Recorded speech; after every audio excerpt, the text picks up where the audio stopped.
الحمد للہ وکفیٰ والصلاة والسلام علی عبادہ الذین اصطفیٰ خصوصاً علی افضلہم وخاتم النبیین محمد الامین وعلی آلہ وصحبہ اجمعین. اما بعد فقد قال اللہ تبارک وتعالی کما ورد فی اول سورۃ البقرہ: اعوذ باللہ من الشیطان الرجیم، بسم اللہ الرحمن الرحیم. الف لام میم ذالک الکتاب لا ریب فیہ ھدی للمتقین الذین یؤمنون بالغیب ویقیمون الصلاة ومما رزقناہم ینفقون والذین یؤمنون بما انزل الیک وما انزل من قبلک وبالآخرۃ ھم یوقنون اولئک علی ھدی من ربہم واولئک ھم المفلحون. وقال عز وجل كما ورد في نفس السورة: ليس البر أن تولوا وجوهكم قبل المشرق والمغرب ولكن البر من آمن بالله واليوم الآخر والملائكة والكتاب والنبيين. وقال جل وعلا كما ورد في آخر نفس السورة: آمن الرسول بما انزل الیہ من ربہ والمؤمنون کل آمن باللہ وملائکتہ وکتبہ ورسلہ لا نفرق بین احد من رسلہ وقالوا سمعنا واطعنا غفرانک ربنا والیک المصیر. وقال عز وجل كما ورد في القرآن في سورة التغابن: فآمنوا بالله ورسوله والنور الذي أنزلنا والله بما تعملون خبير. يوم يجمعكم ليوم الجمع ذلك يوم التغابن ومن يؤمن بالله ويعمل صالحا يكفر عنه سيئاته ويدخله جنات تجري من تحتها الأنهار خالدين فيها أبدا ذلك الفوز العظيم. والذين كفروا وكذبوا بآياتنا أولئك أصحاب النار خالدين فيها وبئس المصير. صدق الله العظيم. رب اشرح لي صدري ويسر لي أمري واحلل عقدة من لساني يفقهوا قولي. اللهم ربنا ألهمنا رشدنا وأعذنا من شرور أنفسنا. اللهم أرنا الحق حقا وارزقنا اتباعه وأرنا الباطل باطلا وارزقنا اجتنابه. اللهم صل على عبدك ونبيك ورسولك وحبيبك وخليلك محمد وبارك وسلم وبارك على جميع الأنبياء والمرسلين وعلى ملائكتك المقربين وعلى عبادك الصالحين وعلينا معهم يا أرحم الراحمين. معزز حاضرین اور محترم خواتین، آج ہم اللہ کا نام لے کر 4 خطبات سیرت کا سلسلہ شروع کر رہے ہیں. آپ دعا کریں کہ اللہ تعالیٰ حالات کو سازگار بنائے رکھے، میری طبیعت بھی اس قابل رہے کہ میں اس پروگرام کو پورا کر سکوں. طبیعت میری ٹھیک نہیں ہے، آپ کو میری آواز سے بھی اندازہ ہو رہا ہوگا. تاہم جیسا بھی کچھ ہے، اللہ تعالیٰ جو ہے اس میں اس کام کو جاری رکھنے کی توفیق دیے رکھے، تو یہ اسی کا فضل و کرم ہے. یہ جو پہلا خطبہ ہمارا ہے سیرت کے بارے میں، اس کا عنوان ہے فلسفہ دین میں نبوت و رسالت کا مقام. یہاں لفظ فلسفہ قابل غور ہے. کیا فلسفے کا دین کے ساتھ کوئی تعلق ہے؟ عام طور پر یہ لفظ دین کے حوالے سے استعمال نہیں ہوتا. ہم حکمت قرآن، حکمت دین یہ استعمال کرتے ہیں، اور یہی قرآن کی اصطلاح بھی ہے. فلسفہ قرآن کی اصطلاح نہیں ہے، حدیث کی اصطلاح نہیں. ان دونوں میں جو فرق ہے وہ نوٹ کر لیجئے. فلسفہ خالص منطق کی بنیاد پر آگے چلتا ہے، جہاں کوئی چیز منطقی طور پر ثابت نہ ہو وہاں فلسفہ رک جائے گا، آگے نہیں بڑھے گا۔ جبکہ حکمت جو ہے اس میں جہاں منطق سے بھی سروکار ہے، وہاں فطرت کے اندر جو چیزیں اللہ نے ودیعت کی ہوئی ہے اور جو بدیہیات فطرت کہلاتے ہیں، جن کے لیے کسی دلیل کی ضرورت نہیں ہے، بلکہ دلیل جو ہے ان کے لیے ثابت کی نہیں جا سکتی، ان چیزوں کو بھی ملحوظ رکھتے ہوئے فطرت سلیمہ کی رہنمائی میں عقل اور منطق اپنا سفر طے کریں تو اس کا جو نتیجہ ہوگا اس کا نام حکمت ہے۔ قرآن مجید میں حکیم انسان کی ایک بڑی مثال دی گئی ہے حضرت لقمان کی صورت میں، وَلَقَدْ آتَيْنَا لُقْمَانَ الْحِكْمَةَ أَنِ اشْكُرْ لِلَّهِ۔ ہمارا جو منتخب نصاب ہے مطالعہ قرآن حکیم کا، اس کا تیسرا درس اسی پر مشتمل ہے، سورہ لقمان کا دوسرا رکوع۔ البتہ ایک بات جان لیجئے کہ فلسفے کی بہت سی شاخیں ہیں۔ منطق خود ایک فن ہے اگرچہ، لیکن وہ فلسفے کی شاخ شمار ہوتا ہے۔ ایک زمانے میں نفسیات بھی فلسفے کی شاخ تھی، یہ سب فلسفے کی، لیکن اب جو ہے فلسفے کے لیے علیحدہ علیحدہ نام اس کی مختلف شاخوں کے لیے۔ ایک کا نام ہے میٹا فزکس۔ میٹا فزکس جو ہے اس کا براہ راست تعلق جو ہے دین کے ساتھ ہے۔ ایک ہے فزیکل ورلڈ، وہ جو ہم اپنے حواس سے خمسہ سے جس کے بارے میں معلومات حاصل کرتے ہیں، جو مادی کائنات ہے، چاہے ہم نے اپنی ننگی آنکھ سے دیکھا چاہے ٹیلیسکوپ سے دیکھا، دیکھنے والی شے تو آنکھ ہی ہے نا۔ ٹیلیسکوپ تو کچھ نہیں دیکھتی، دیکھتی تو آنکھ ہے۔ ٹیلیسکوپ نے اس آنکھ کا دائرہ بہت وسیع کر دیا۔ مائکروسکوپ سے دیکھا تب بھی دیکھا تو آنکھ نے ہے، مائکروسکوپ دیکھنے والی شے نہیں ہے۔ تو چاہے انسان نے اپنے حواس خمسہ سے مجرد جو ایسے کہ وہ ہیں ان سے کام لے کر کچھ معلومات حاصل کی، خواہ اس میں جو اضافے ہو گئے، دوربین آ گئی، خوردبین آ گئی، وغیرہ وغیرہ، ان سب سے جو بھی چیز ہمیں معلوم ہوتی ہے وہ فزکس کا دائرہ ہے، طبیعیاتی علوم، فزیکل سائنسز۔ میٹا فزکس اس کا نام ہے جہاں یہ کہ حواس جو ہے یہ ساتھ نہیں دے سکتے، حواس کے دائرے سے باہر۔ میٹا فزکس، فزکس اور میٹا فزکس یہی فرق ہے اس میں۔ اب ظاہر بات ہے، میں نے ابھی جو آیات آپ کو سنائی ہیں سورہ بقرہ کی ابتدائی آیات اس اعتبار سے بہت اہم ہے۔ الف لام میم ذالک الکتاب لا ریب فیہ ھدی للمتقین الذین یؤمنون بالغیب۔ قرآن مجید سے استفادے کی شرط اول ہے غیب پر ایمان۔ غیب وہی چیز ہے جو آپ کے حواس کے ذریعے سے آپ کی گرفت میں نہیں آتی، آپ کے علم میں نہیں آتی۔ اب ظاہر بات ہے ذات باری تعالیٰ ہے، ظاہر ہمارے دائرہ حواس سے بلکہ عقل سے، وہم سے، خیال سے، سب سے ماورا، وراء الورا ثم وراء الورا۔ فرشتے ہیں انہیں ہم نہیں دیکھ سکتے، اور اسی طریقے سے وحی ہے وہ کیا ہے ہم نہیں دیکھ سکتے، نہیں جان سکتے۔ یہ سب جو ہے میٹا فزکس کا میدان ہے، اور فزکس کا میدان وہ ہے جو کچھ ہم دیکھ سکتے ہیں۔ میٹیریل ورلڈ ہے، جو بھی میٹیریل چیزیں ہیں وہ فزکس کی ہیں، اور وہ میٹا فزکس ہے۔ تو قرآن کا جو میٹا فزکس ہے، اب ظاہر بات ہے کہ جب سائنس بہت آگے بڑھ گئی ہے، فزیکل سائنسز، تو ضرورت اس امر کی تھی اور اب بھی ہے کہ قرآن کے میٹا فزکس کے ساتھ جدید فزکس سے حاصل شدہ معلومات کو جوڑا جائے، دیکھا جائے۔ یہاں پہ تضاد تو نہیں ہو سکتا، ناممکن ہے۔ اور بہترین بات ہے جو ڈاکٹر رفیع الدین مرحوم نے لکھی، قرآن is the word of God and this universe is the work of God۔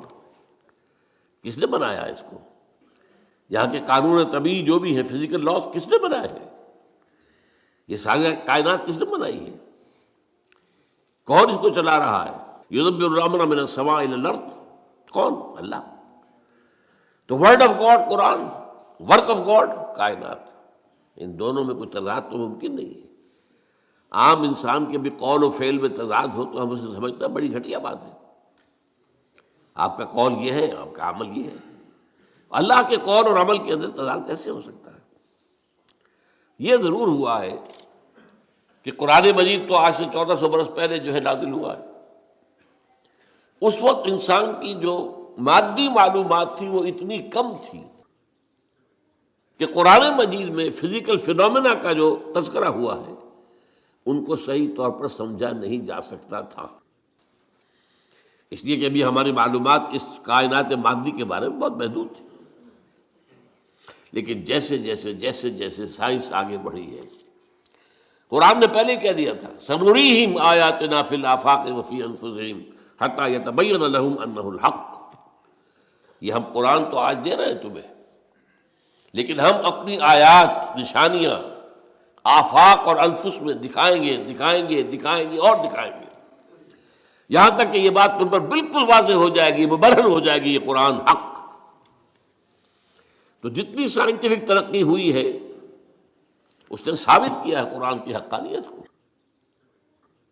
آپ نے پہلے بھی تذکرہ سنا ہوگا ٹورنٹو یونیورسٹی کا جو ہیڈ آف دی ڈپارٹمنٹ، جو یہ ایک خاص علم جنین ہے، یعنی ماں کے بطن میں جو بچہ پرورش پاتا ہے، امبریولوجی اس سائنس کا نام ہے.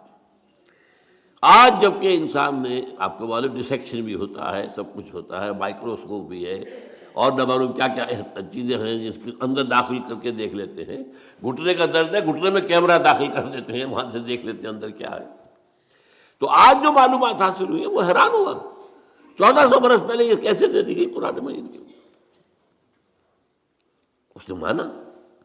مورس بوکائی نے یہ مانا، فرینچ سرجن تھا، شاہ فیصل اس کے پاس علاج کے لیے گئے تھے، وہاں انہوں نے قرآن پیش کر دیا اسے. انہوں نے کہا میں کیسے پڑھوں گا اس کو، یہ تو عربی میں. انہوں نے کہا کوئی بات نہیں، میں آپ کے لیے استاد منگا دوں. تو بادشاہ کے لیے کیا مشکل تھا، سعودی عرب سے لا کر ایک ٹیوٹر رکھ دیا گیا ان کے پاس. اس نے عربی سیکھی، پھر قرآن پڑھا، پھر کتاب لکھی، the Bible, the Quran and the science. اور اس میں یہ ثابت کیا اور اقرار کیا کہ قرآن میں کوئی شے وہ نہیں ہے جسے سائنس نے غلط ثابت کیا ہو. یہ ہو سکتا ہے کہ قرآن میں بہت سی چیزیں ایسی ہیں جن کی حقیقت تک ابھی سائنس کی رسائی نہیں ہوئی، یہ اور بات ہے. لیکن کوئی شے ایسی ثابت ہو گئی ہو کہ قرآن کی یہ بات غلط ثابت ہو گئی، یہ نہیں. تو آج اصل میں اس وقت کی بہت ضرورت ہے اس کی کہ یہ جو دو علوم علیحدہ علیحدہ چل رہے ہیں، یہ دو آنکھیں ہیں. ایک آنکھ یہ دیکھو، کھول آنکھ، زمین دیکھ، فلک دیکھ، فضا دیکھ، زمین اور آسمان کو دیکھو. افلا ينظرون الى الابل كيف خلقت والى السماء كيف رفعت. دوسری آنکھ وہی. ان دونوں آنکھوں سے دیکھو. اس سے حقیقت کا علم قرآن سے لو، اس سے کائنات کا علم اپنی حواس خمسہ اور عقل کے ذریعے لو، اور پھر دیکھو کہ ان دونوں میں کوئی تضاد نہیں ہے. یہی ہے در حقیقت میری آج کی اس گفتگو کی بنیاد، کہ نبوت اور رسالت کا مقام و مرتبہ دین کا جو میٹا فزکس ہے، دین کا جو فلسفہ اور حکمت ہے، اس میں کیا ہے. تو ہمیں سب سے پہلے یہ جاننا ہوگا، یہاں یہ ذکر کر دوں میں کہ میں نے اس موضوع پر جس پر آج میں یہاں تقریر کر رہا ہوں، آج سے 25 برس قبل یہ جو ہمارا یہ ٹاؤن ہال ہے، جنا ہال، 26 مارچ 1975 کو تقریر کی تھی، اور وہ تقریر چھپی ہوئی ہے. میری کتاب ہے نبی اکرم صلی اللہ علیہ وسلم کا مقصد بعثت. یہ جو بھی آج کا لیکچر ہے وہ پہلا لیکچر اسی موضوع پر اس وقت تھا. اب 25 سال میں یقیناً میرے فکر میں بھی کچھ وسعت پیدا ہوئی ہے. وہ جو علامہ اقبال نے جو کہا تھا only stones do not change, رائے میں کچھ نہ کچھ تبدیلی آ سکتی ہے، کوئی وسعت ہو سکتی ہے، اپنی کسی بات پر انسان نظر ثانی کر سکتا ہے. اس پہلو سے یقیناً کچھ تھوڑا سا فرق نظر آئے گا اگر آپ دونوں کا تقابلی مطالعہ کریں گے. تو میری آج کی بات اور آج سے 2 سال قبل میری یہ کتاب آئی ہے، اس کا تو عنوان ہی اصل میں ایسا تھا کہ جس سے ہمارے بہت سے رفقا جو ہیں گھبرا گئے کہ اس کا تو عنوان کا مطلب ہی سمجھ میں نہیں آئے گا۔ ایجاد و ابداع عالم، ایجاد و ابداع عالم سے لے کر عالمی نظام خلافت تک، جب کائنات کا آغاز ہوا ہے اس وقت سے لے کر اور جو اختتام ہونا ہے اس دنیا کا خلافت علی منہاج النبوہ عالمی سطح پر، اس کے درمیان سارے لنکس جو ہیں وہ سائنس اور قرآن دونوں کے حوالے سے اور دونوں کو جوڑتے ہوئے میں نے اس کے اندر پیش کیے۔ تو جن حضرات کو بھی ان موضوعات سے دلچسپی ہو وہ میری وہ کتاب بھی پڑھیں، آج سے 25 سال پہلے کی، نبی اکرم صلی اللہ علیہ وسلم کا مقصد بعثت اور انقلاب نبوی کا اساسی منہاج۔ پھر یہ کہ یہ ایجاد و ابداع عالم کا بھی مطالعہ کریں، کوشش کریں، اور میرا جو ہے آج کا یہ لیکچر انشاءاللہ ان دونوں کی تسہیل کا ذریعہ بن جائے گا کہ بات آسان ہو جائے گی۔ دیکھیے قرآنک میٹا فزکس کیا ہے، ہم اس کو ایمان سے تعبیر کرتے ہیں۔ میں نے یہ چند آیات آپ کو سنائی، ایمانیات کیا کیا ہیں، اللہ پر ایمان، آخرت پر ایمان، یوم آخر پر ایمان، وحی پر ایمان، فرشتوں پر ایمان، کتابوں پر ایمان، رسولوں پر ایمان، حضور کی ختم نبوت و رسالت پر ایمان، قرآن کے آخری اللہ کا کلام ہونے اور اس کے محفوظ ہونے پر ایمان، بعث بعد الموت پر، جنت اور دوزخ پر، حساب کتاب پر، وزن اعمال پر ایمان۔ یہ تمام ایمانیات، یہ سب کیا ہے؟ یہ میٹا فزکس ہے، یہ ہمارے اس دائرہ حواس کے اندر آنے والی چیزیں نہیں۔ ان ایمانیات کو 3 بڑے بڑے عنوانات کے تحت جمع کیا جا سکتا ہے۔ نمبر 1 ایمان باللہ یا توحید، نمبر 2 ایمان بالآخرہ یا معاد، معاد کے معنی لوٹنے کی جگہ، عاد یعود عودن، لوٹنا، معاد لوٹنے کی جگہ، اس میں ظرف ہے۔ تیسرے ایمان بالرسالت۔ اب جب یہ ایمان باللہ کیا ہے، چند چیزیں میں گنواؤں گا۔ پہلی بات یہ کہ آج ہم یہ مانتے ہیں، ہم پہلے سے مانتے تھے، آج دنیا بھی مان رہی ہے۔ جو فزکس کا آپ سے کچھ عرصے پہلے کا دور تھا، 50-60 سال پہلے کا، اس وقت تک یہ مانا جاتا تھا کہ کائنات ہمیشہ سے ہے اور ہمیشہ رہے گی۔ یہ نیوٹونین دور کہلاتا ہے فزکس کا۔ لیکن آج ہمیں وہ بات معلوم ہو چکی ہے سائنس سے، جو قرآن ہمیں بتاتا ہے، یہ کائنات ہمیشہ سے نہیں ہے، نہ ہمیشہ رہے گی۔ یہ ایک خاص وقت پر پیدا کی گئی ہے اور ایک خاص وقت پر ختم ہو جائے گی۔ آج سائنس نے اس کے لیے نقطہ آغاز اس کو کہا ہے بگ بینگ، ایک بہت بڑا دھماکہ ہوا تھا، اس سے کائنات شروع ہو گئی۔ پھر یہ تصور بھی ہے کہ یہ کائنات ابھی پھیل رہی ہے، پھول جھڑی کی طرح۔ پھول جھڑی آپ کو معلوم ہے ایسے چکر لگاتے ہوئے پھیلتی ہے، اسی طرح یہ کائنات ابھی پھیل رہی ہے، مزید گیلیکسیز وجود میں آ رہی ہے۔ آپ اکثر و بیشتر اخبارات میں پڑھتے رہتے ہیں کہ آج ایک اور نئی گیلیکسی دریافت ہو گئی ہے، اتنے millions and millions and trillions and trillions years, light years دور ہے ہم سے۔ وہ تو حساب کتاب میں آنے والی باتیں نہیں، لیکن یہ کہ اللہ تعالیٰ نے بھی فرمایا تھا یزید اللہ فی الخلق ما یشاء، اللہ اپنی تخلیق میں اضافہ کرتا رہتا ہے جو چاہتا ہے، یا کرتا رہے گا، دونوں معنی اس کے ہو سکتے ہیں۔ فعل مضارع میں فعل حال بھی ہے اور فعل مستقبل بھی ہے۔ اور اسی کو اقبال نے کہا یہ کائنات ابھی ناتمام ہے شاید، کہ آ رہی ہے دمادم صدائے کن فیکون، کن فیکون، کن فیکون۔ ابھی تو نئی نئی چیزیں وجود میں آ رہی ہیں، لیکن ایک وقت آئے گا، جیسے وہ فنر ہوتا ہے، فنر، وہ فنر جو ہے لپٹا ہوا ہے، اس کو آپ کھینچتے ہیں، لیکن اگر چھوڑ دیں گے اس طرح کو، یہ پھر وہیں آ جائے گا واپس۔ اسی طرح ایک وقت آئے گا کہ یہ کائنات جو ابھی تو پھیل رہی ہے، جا رہی ہے، ایک وقت میں اس کی ریورسل ہو جائے گی، اور یہ جو اب سمٹنی شروع ہوگی پھر ایک نقطے پر جا کر ختم ہو جائے گی۔ قرآن میں نقشہ کھینچا گیا، یوم نطوی السماء کطی السجل للکتب، ہم یہ فضاؤں کو اور خلاؤں کو لپیٹ دیں گے، لپیٹ دیں گے۔ دیکھیے آج کا کانسیپٹ اور قرآن کے الفاظ، جیسے پچھلے زمانے میں کتابیں ہوتی تھیں، جلد بندی کا تو معاملہ نہیں تھا، ایک کاغذ پر لکھ کیا پورا ہو گیا، اس کے ساتھ نیا کاغذ چسپاں کر دیا اور اس کو رول کر دیا۔ اب آپ نے دوسرے کو لکھا، وہ پورا ہو گیا، پھر اس کو اور رول کر دیا، تیسرا لگا، وہ رول بنتے تھے، اسکرولز بھی کہلاتے ہیں۔ تو یہ اسکرولز، یہ آسمان، اللہ تعالیٰ فرما رہے ہیں یوم نطوی السماء کطی السجل للکتب، جیسے اس زمانے کی کتابیں ہوتی تھیں کہ اسکرولز کی صورت میں ہوتی تھیں، اس طریقے سے ہم آسمانوں کو لپیٹتے ہیں۔ یہ کائنات نہ ہمیشہ سے ہے نہ ہمیشہ رہے گی، ایک ہستی ہے البتہ جو ہمیشہ سے ہے اور ہمیشہ رہے گی، وہ ہستی اس کائنات کی خالق ہے۔ اس کی جہاں تک ذات کا تعلق ہے، یہ ہمارے فہم سے، ہمارے عقل سے، ہمارے تخیل سے، ہمارے تصور سے، ہمارے وہم سے وراء الورا ثم وراء الورا ثم وراء الورا،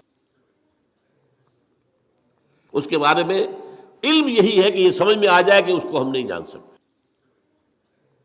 بیانڈ اور لمٹس۔ اس کے بارے میں ساری معرفت جو ہمیں حاصل ہوتی ہے وہ اس کی اسماء و صفات سے ہوتی ہے۔ شاید آپ میں سے اکثر کو، مجھے امید ہے یاد ہو، بچپن میں اگر یاد کرائے ہوں گے والدین نے، ایمان مجمل، ایمان مفصل۔ ایمان مجمل کیا ہے؟ آمنت باللہ کما ہوا باسمائہ و صفاتہ وقبلت جمیع احکامہ اقرار باللسان و تصدیق بالقلب۔ یہ اسماء و صفات باری تعالیٰ کا علم ہے، اس میں بھی لمیٹیشن ہے۔ اللہ بصیر ہے، دیکھتا ہے، کیسے دیکھتا ہے یہ ہم نہیں جانتے۔ کیا اس کی اس طرح کی کوئی آنکھ ہے؟ کیا وہ بھی دیکھنے کے لیے روشنی کا محتاج ہے؟ نعوذ باللہ من ذالک۔ ہمارے ہاں تو ایسے حیوانات موجود ہیں جو بغیر روشنی کے دیکھتے ہیں، تو اللہ کا دیکھنے والا ہے، سمیع ہے، سنتا ہے، کیسے سنتا ہے؟ کیا ساؤنڈ ویوز کی ضرورت ہے اسے بھی؟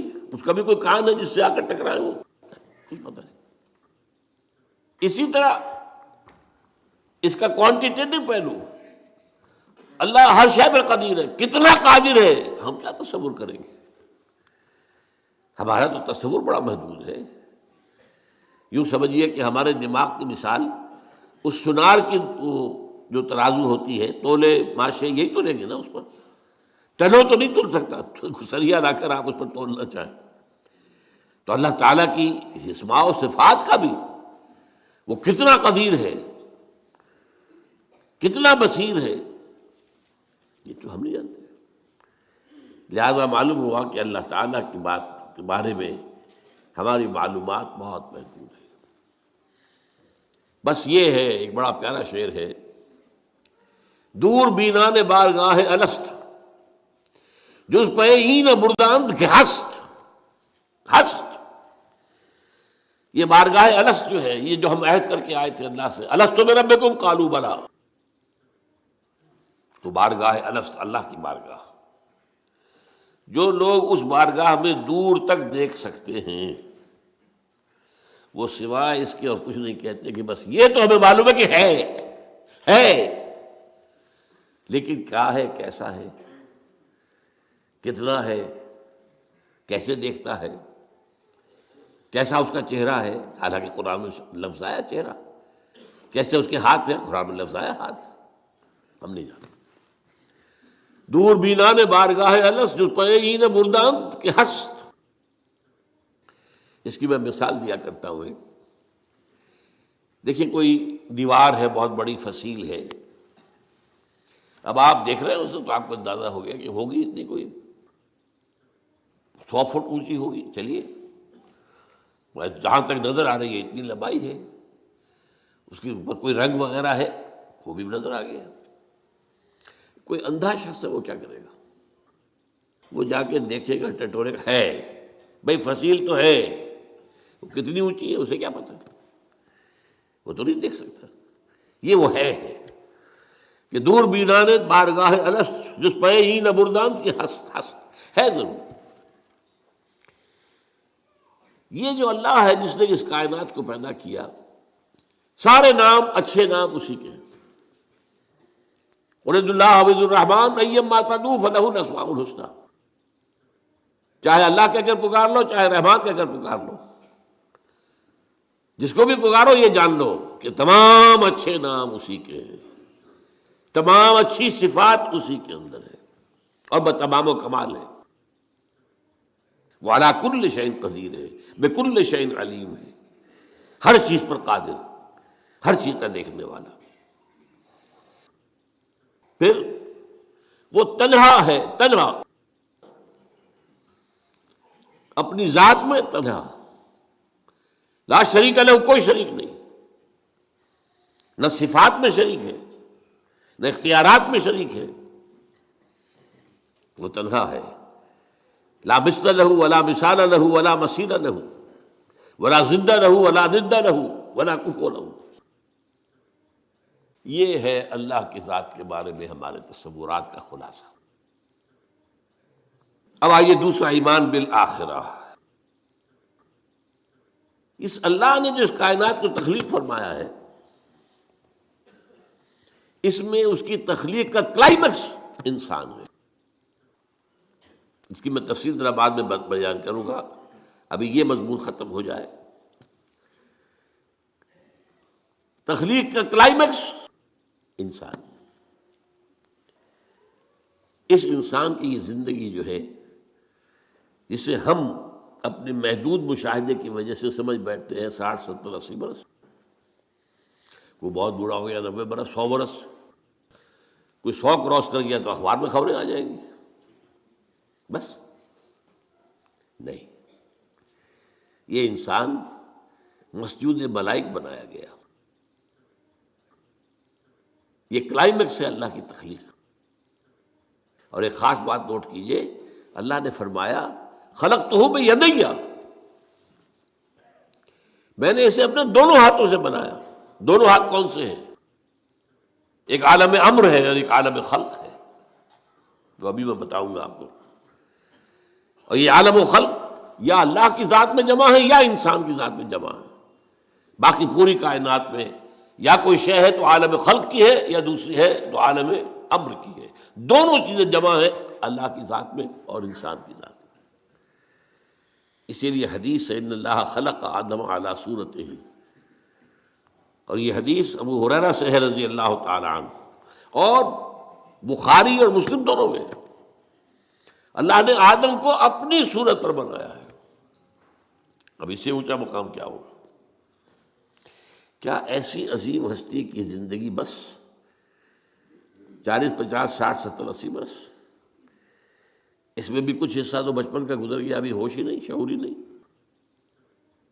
بعد میں بھی 80 کے بعد ہو 70 کے بعد ہو تو انسان کے جو ہے حواس ٹھیک نہیں رہتے، داتا ختم ہو جاتی، لیکن اللہ یعلم ما بعلم شیئا، علم ختم ہو جاتا ہے۔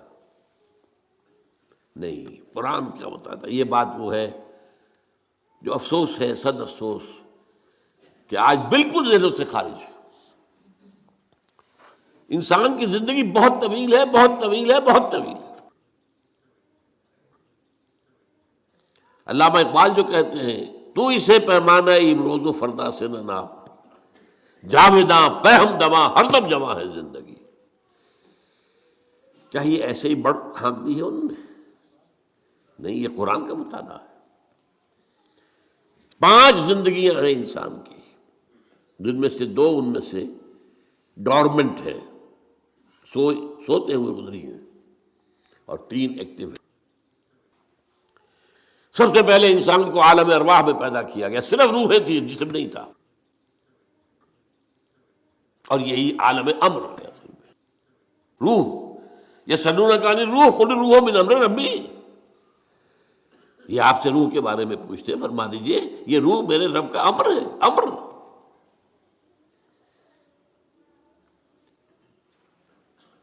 اس کے بعد اسی امر کے دوران، اسی روحانی زندگی کے دوران عہد لیا گیا، الست بربکم قالوا بلی۔ ساری ارواح، آدم سے لے کر آخری انسان جو دنیا میں آئے گا، سب کی ارواح موجود تھی، میری، میرے والد کی، میرے دادا کی، پردادا کی، سگڑ دادا کی، آدم تک، اور میرے بیٹے کی اور پوتے کی اور پڑ پوتے کی اور آخری انسان جو آئے گا دنیا میں اس تک تمام انسانوں کی ارواح. الارواح جنود مجندد حدیث میں الفاظ ہے، لشکروں کے لشکر، تمام ارواح انسانیہ پیدا کر دی، لیکن جسم کسی کا نہیں تھا. ان سے عہد لیا گیا الست بربکم قالوا بلا، کیا میں نہیں ہوں تمہارا رب، مالک، آقا، حاکم، پروردگار؟ سب یقیناً اللہ تو ہی ہمارا حاکم ہے، پروردگار ہے، عالم. پہلی زندگی یہ ہے.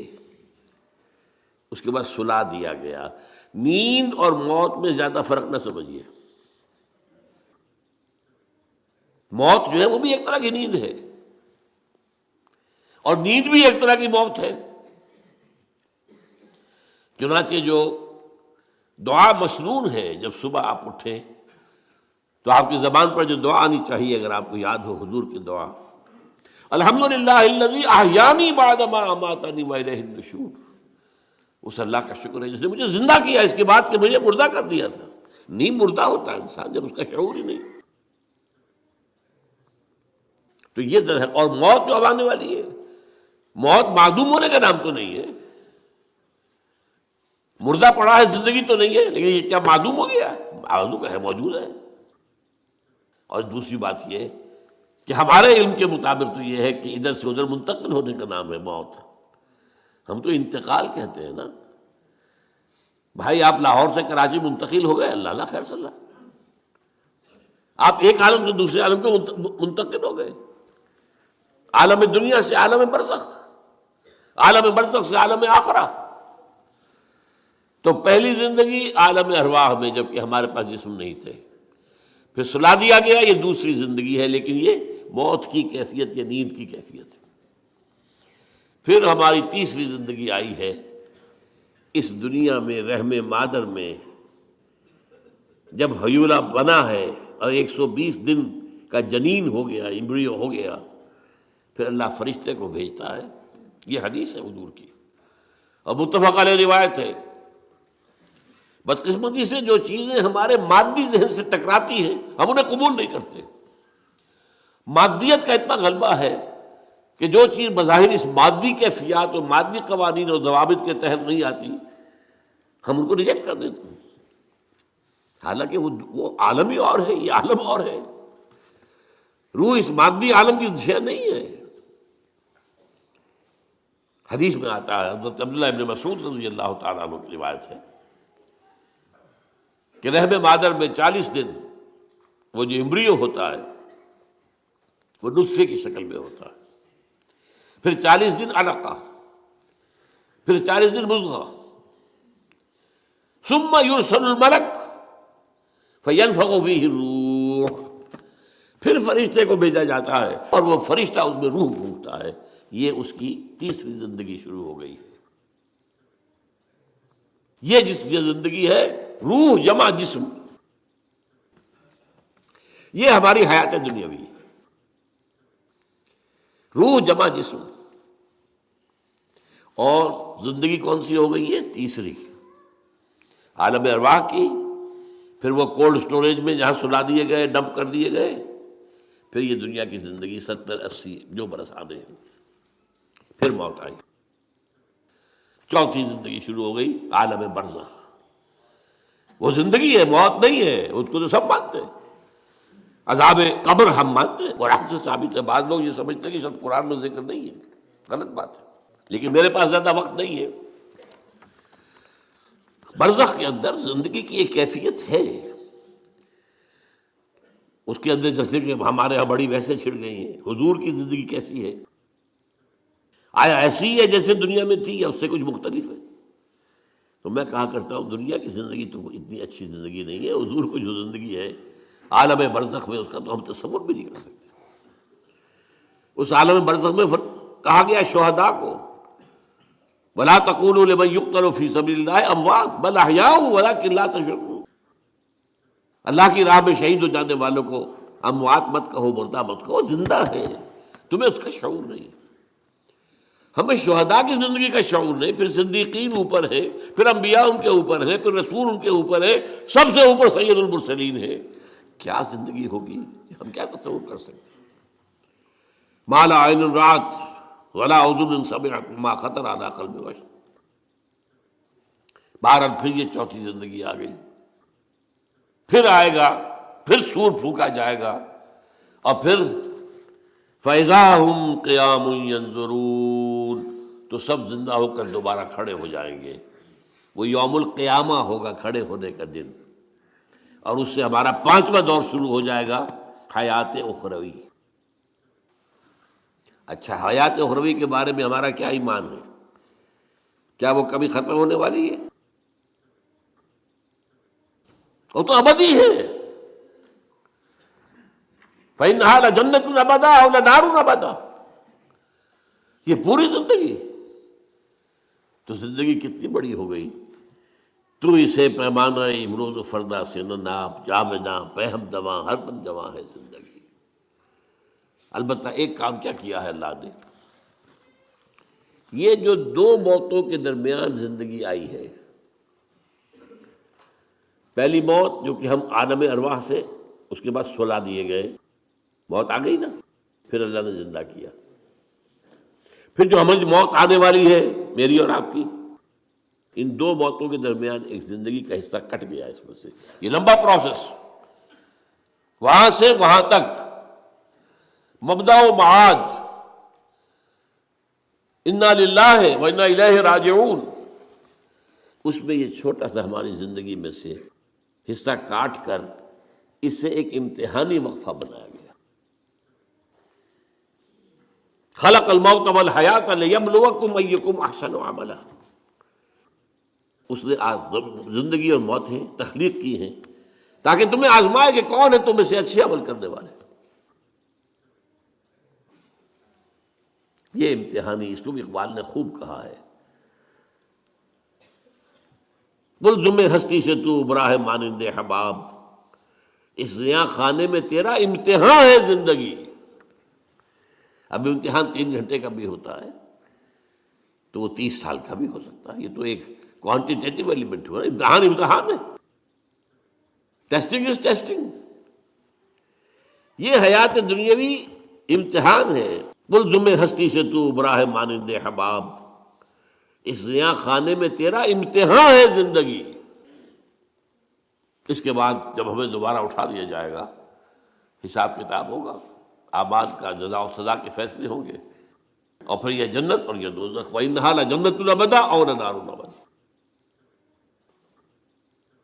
یہ حیات ایک ایمان باللہ اور ایمان بالآخرہ، ایمان بالآخرہ کے ضمن میں پورے حیات انسانی کا ایک تصور جو ہے سامنے لانا ضروری ہے۔ اب آئیے،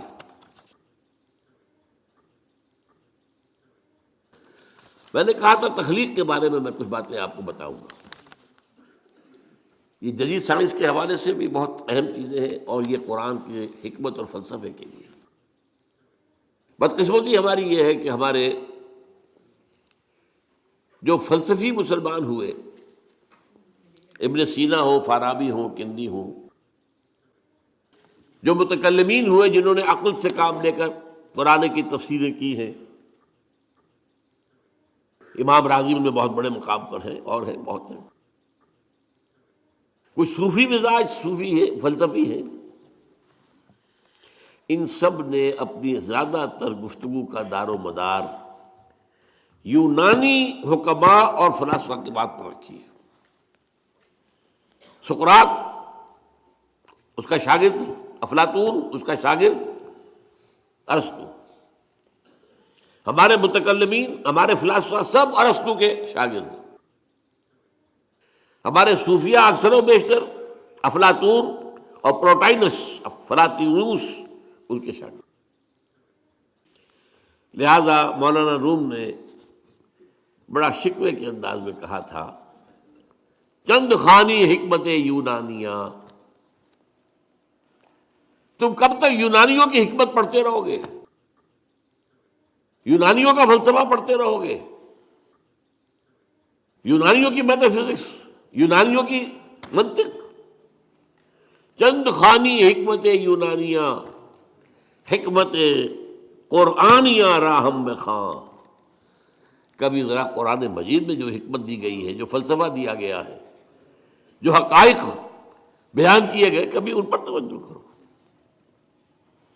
اللہ تعالیٰ توفیق دے۔ میری دلی آرزو ہوگی کہ آپ میں سے جو ذہین لوگ ہیں، ظاہر بات ہے کہ یہ میدان ہر شخص کا نہیں ہے۔ حضور صلی اللہ علیہ وسلم کا جو افرادی انفرادی سطح پر انقلاب برپا کرنے کا پروسیس ہے، 4 الفاظ ہیں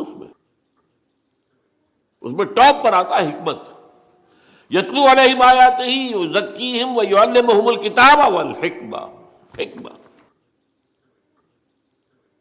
یہ تعلیم محمدی صلی اللہ علیہ وسلم، تربیت نبوی صلی اللہ علیہ وسلم، اس کی سب سے اونچی منزل ہے تعلیم حکمت۔ تو ظاہر بات ہے کہ ہر شخص اس کا اہل نہیں ہوتا۔ یہ اللہ تعالیٰ نے ظاہر بات ہے سب کو ایک جیسا نہیں بنایا ہے، جسمانی قوتوں کے اعتبار سے بھی فرق و تفاوت ہے، ذہنی صلاحیتوں کے اعتبار سے بھی فرق و تفاوت ہے۔ جن لوگوں کے اندر یہ فلسفہ اور حکمت کا ذوق ہو وہ اس معاملے میں آئیں، سوچیں، پڑھیں۔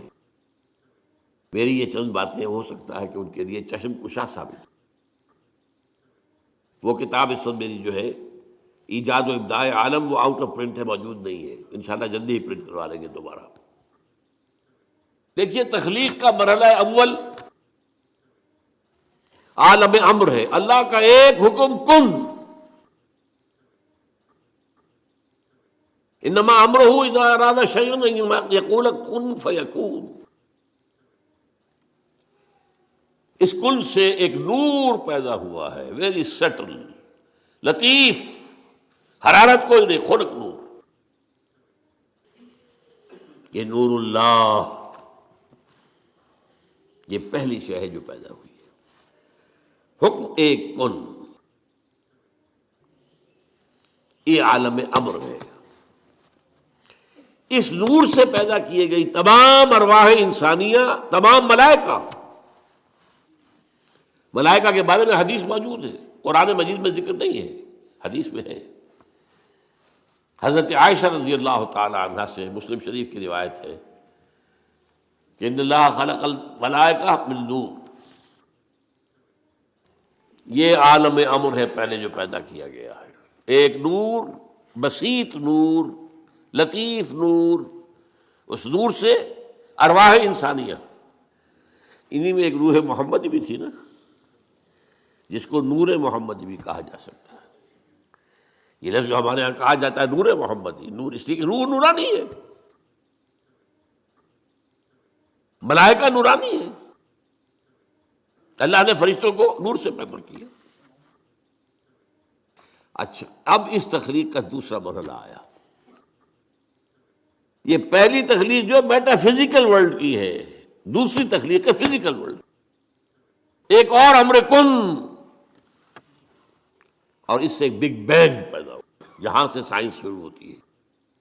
اس لیے کہ وہ جو پہلا معاملہ ہے وہ سائنس کے دائرے سے باہر کا ہے، ارواح ہو، ملائکہ ہو، یہ سائنس کے دائرے سے باہر ہے، وہ عالم امر ہے۔ یہ عالم خلق شروع ہوا ہے اب، اور عالم خلق اور عالم امر میں ایک بڑا بنیادی فرق جان لیجئے۔ عالم امر میں اللہ کے کسی حکم کے تعمیل میں کوئی لمحہ صرف نہیں ہوتا، کن فیکون، کن فیکون، نو ٹائم ایلیمنٹ۔ یہی وجہ ہے فرشتے کو عرش سے زمین تک آنے میں کوئی وقت نہیں لگتا، روح کو بھی کوئی وقت نہیں لگتا۔ یہ بیانڈ دس فزیکل ورلڈ ہے نا، تو میٹا فزیکل ورلڈ کا تعلق ہے ان کا، یہ عالم امر سے ہے۔ امر میں وقت نہیں لگے گا قطعاً، خلق میں وقت لگے گا لازماً۔ آم کی گٹھلی ہے، آم کا پودا بننے میں 5-6 سال لگ جائیں گے۔ رحم مادر میں حمل ٹھہر گیا ہے، بچے کے پورے بننے میں 9 مہینے لگیں گے، ٹائم لگے گا، اٹس خلق۔ قرآن کہتا ہے ہم نے آسمان زمین 6 دن میں پیدا کیے، ٹائم لگا کہ نہیں لگا؟ تو یہ امر ہے وہ پہلا، جس میں کہ کیا ہے 3 چیزیں ہیں۔ اللہ کا نور جو بہت لطیف ہے، وہ خزانہ ہے، اسی سے بنی ارواح انسان کی ہے، اس سے بنے فرشتے۔ اور چوتھی چیز نوٹ کیجئے، وہی بھی عالم امر سے متعلق ہے، اس لیے کہ وہ ایک کمیونیکیشن ہے بٹوین روح انسانی یا روح نبوی اور الروح القدس۔ جبرائیل کون ہے؟ فرشتہ۔ روح محمدی، یہ بھی نوری وہ بھی نوری، یہ ان دونوں کا کمیونیکیشن ہے وہی، لہذا اس کا تعلق بھی عالم خلق سے نہیں ہے، عالم امر سے۔ بہت پیارا شعر کہیں کہا ہے، کس کیفیت میں کہا ہے میں نہیں سمجھ سکتا۔ نغمہ وہی ہے نغمہ کہ جس کو روح سنے اور روح سنائے۔ روح محمدی نے سنا ہے، اس کان سے نہیں سنا حضور نے، یہ نوٹ کر دیجئے، کبھی پڑھیے حقیقت وحی نامی کتاب مولانا سعید احمد اکبر آبادی کی۔ وحی کی حقیقت کیا ہے؟ وہی براہ راست قلب پر جاتی ہے، اس کان کے واسطے سے نہیں جاتی۔ یہ کان عالم خلق کا ہے، قلب عالم امر کی شے، روح کا مسکن ہے، وہاں روح ہے، روح محمدی ہے۔ فَإِنَّهُ نَزَّلَهُ عَلَىٰ قَلْبِكَ، اس کو اے نبی اتارا ہے اس فرشتے نے آپ کے دل پر براہ راست۔ تو نغمہ وہی ہے نغمہ کہ جس کو روح سنے اور روح سنائے۔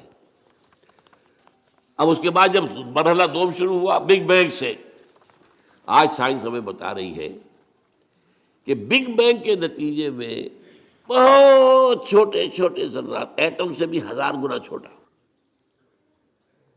فوٹونز، ان سے چھوٹی کسی چیز کا تصور نہیں ہے، انتہائی گرم جو دھماکہ ہوا big bang, trillions degrees Fahrenheit اس کا ٹیمپریچر تھا، آج سائنس بتا رہی ہے۔ اور آپ کو معلوم ہے آج انسان ایک تجربہ کرنے چلا ہے جس کے لیے ایک بڑی لمبی سرنگ کھودی گئی ہے سوئٹزرلینڈ کے اندر، پہاڑ کے اندر، غالباً 26 کلومیٹر لانگ۔ اس میں یہ ایکسپیریمنٹ کر کے دیکھیں گے۔ سائنس تو اسی بات کو مانتی ہے جس سے آپ ویریفائی کر سکیں ایکسپیریمنٹ سے۔ آپ کہتے ہیں پانی جو ہے آکسیجن اور ہائیڈروجن مل کر بنا، ہائیڈرولسس کر کے دیکھ لیں، بن گیا، آ گئی آپ کے پاس آکسیجن بھی آ گئی، ہائیڈروجن بھی آ گئی۔ تو یہ تو ویریفائبل ہوتا ہے۔ آج کو یہ تجربہ جو ہے آدمی سوچ بھی نہیں سکتا تھا، کس قدر اس کے اوپر ٹریلینز آف ڈالرز خرچ ہو گئے، آپ اندازہ نہیں کر سکتے۔ ابھی کچھ صبح رکاوٹ ہو گئی ہے، لیکن یہ کیوں کر لیں گے، انسان پہنچا ہوا یہاں تک۔ اتنے گرم تھے وہ، trillions of degrees of Fahrenheit, اور دوڑ رہے تھے اتنی تیزی سے کہ اس کا آپ تصور نہیں کر سکتے، ایک دوسرے سے بھاگ رہے تھے۔ انہی ذرات کے پھٹنے سے پھر گیلیکسیز بنی، یہ کدھر گئے کدھر گئے، کچھ ادھر چلے گئے کچھ ادھر چلے گئے۔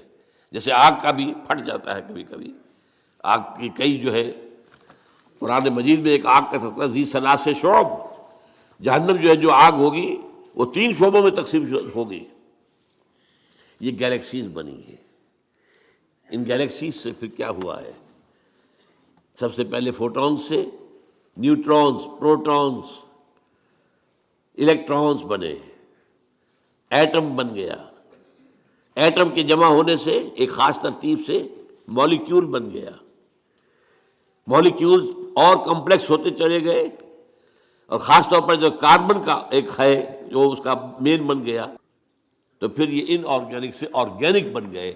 یہ ایک طرف ارتقاء ہو رہا ہے یا تنزل ہو رہا ہے، جو بھی آپ اسے کہیں۔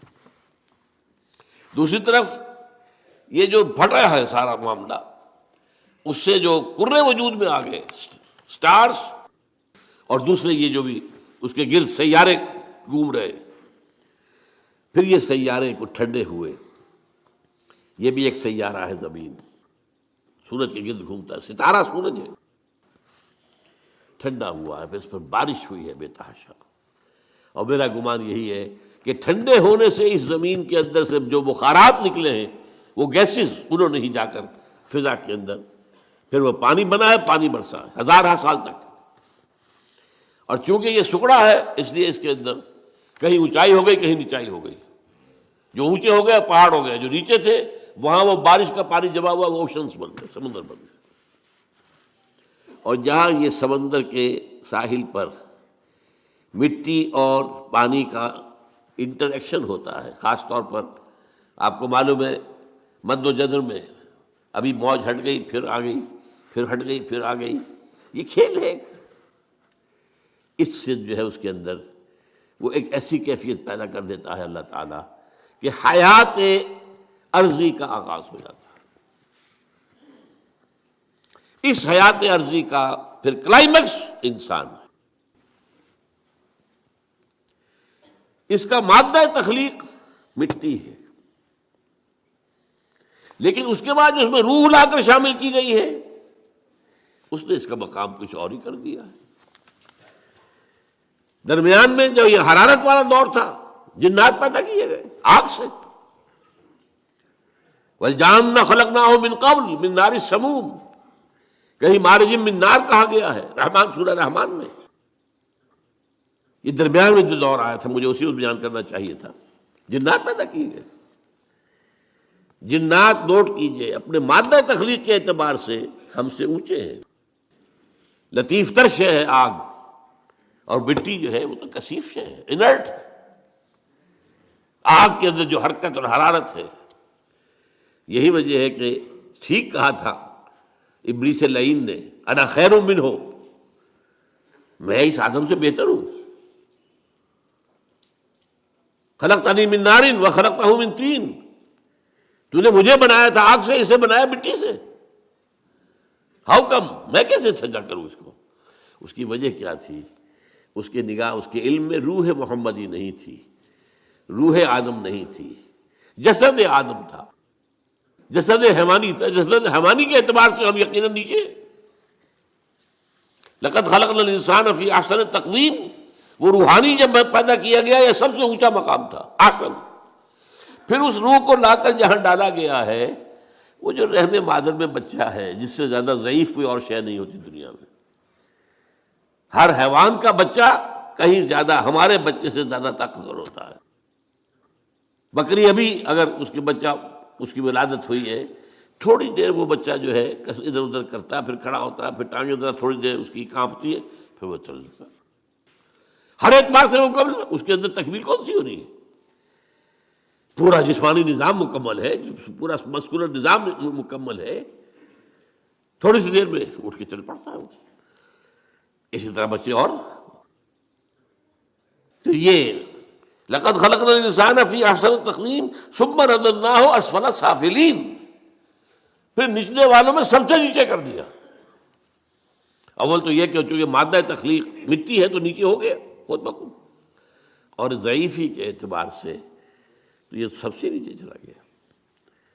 الا الذین آمنوا وعملوا الصالحات، سوائے ان کے کہ جو نیک عمل کریں اور ایمان لائیں، ان کے لیے پھر یہ ہے کہ وہی بلند مقام اپنا وہ حاصل کر لیں گے، دوبارہ وہیں پہنچ جائیں گے۔ والتین والزیتون وطور سینین وہذا البلد الامین لقد خلقنا الانسان فی احسن تقویم ثم رددناہ اسفل سافلین الا الذین آمنوا وعملوا الصالحات فلہم اجر غیر ممنون۔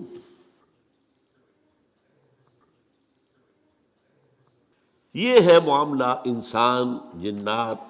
اب یہ جو انسان پیدا کیا گیا ہے، جیسا کہ میں نے بتایا، اس کا یہ بدن حیوانی جسم یہ عالم خلق سے ہے، اس کی روح عالم امر سے۔ یہ دو عالم جمع ہو گئے، جبکہ اللہ کے ہاتھ میں الا لہ الخلق والامر، دیکھو خلق اور امر دونوں اللہ کے ہاتھ میں ہے، اللہ کے قبضہ قدرت میں، الا لہ الخلق والامر۔ باقی فرشتے صرف عالم امر کی شے ہے، جنات صرف عالم خلق کی شے ہے، باقی یہ پوری کائنات صرف عالم خلق کی شے ہے۔ انسان میں عالم امر اور عالم خلق جمع ہے۔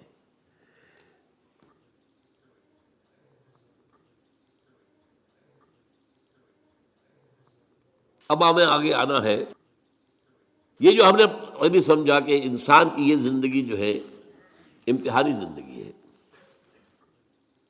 اس کا نتیجہ نکلے گا قیامت کے دن، محاسبہ ہوگا۔ اب یہاں دیکھنے کی ضرورت یہ ہے کہ امتحان ہوتا ہے کچھ پڑھا کر سکھا کر۔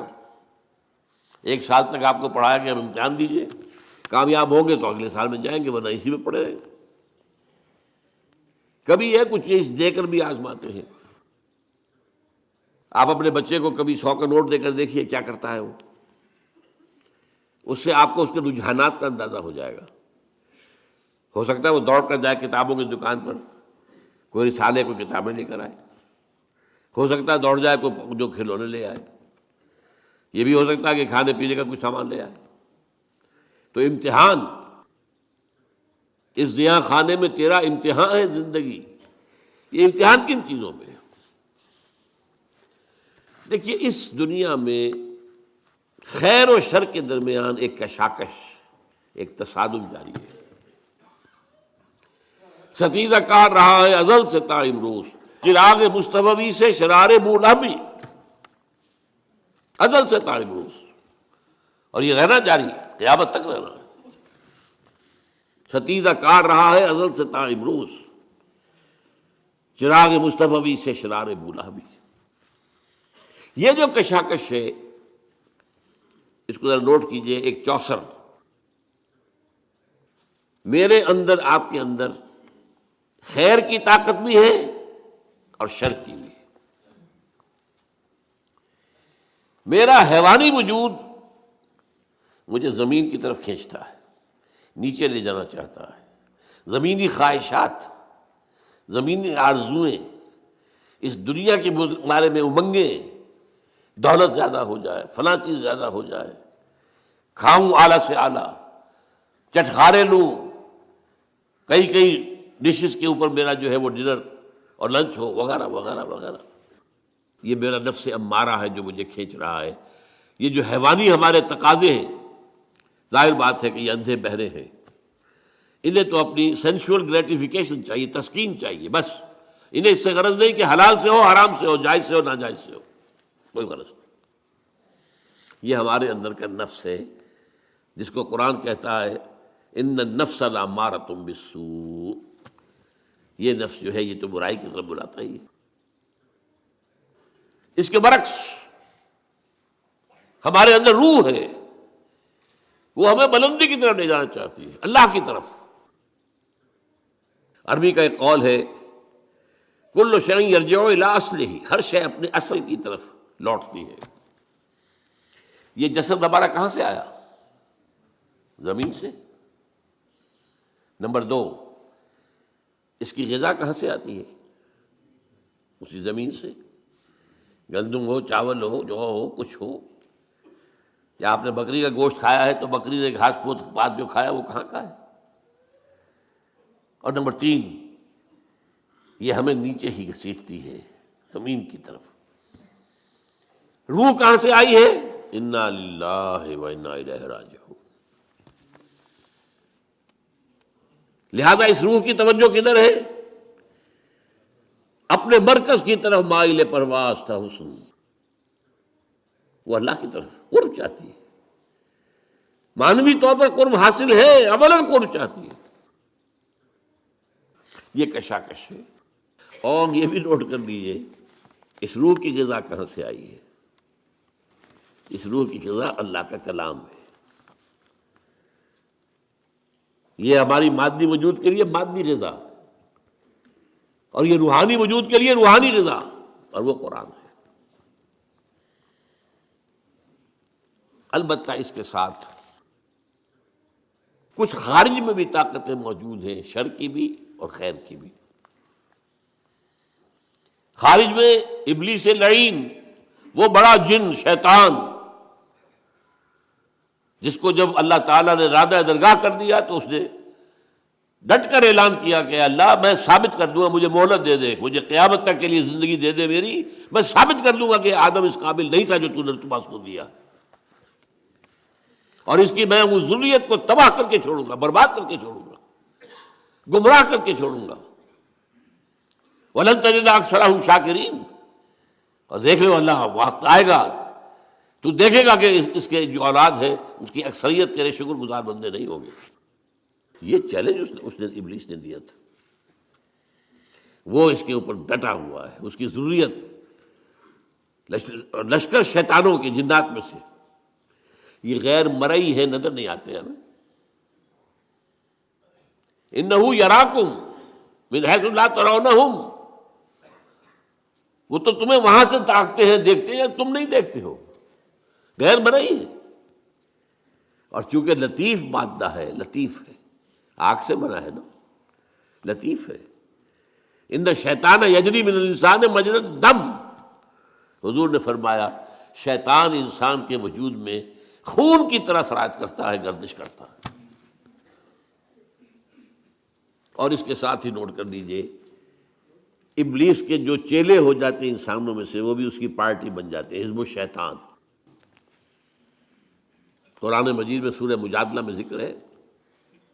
اور آج جان لیجئے دنیا میں انسانوں میں شر کی سب سے بڑی قوت، ذہانت، فطانت اس پر ختم ہے، سازش کی صلاحیت اس پر ختم ہے، اور وہ ہے سب سے بڑے ایجنٹ اس وقت ابلیس لعین کے دنیا میں، اور وہ ہے یہودی۔ ان کی طرف جو رسول اللہ نے بھیجے تھے حضرت عیسیٰ، جب ان کے جان کے درپے ہو گئے، قتل کرنے پر تل گئے، یہاں تک کہ اپنے بس پڑتے تو سولی پر چڑھوا دیا۔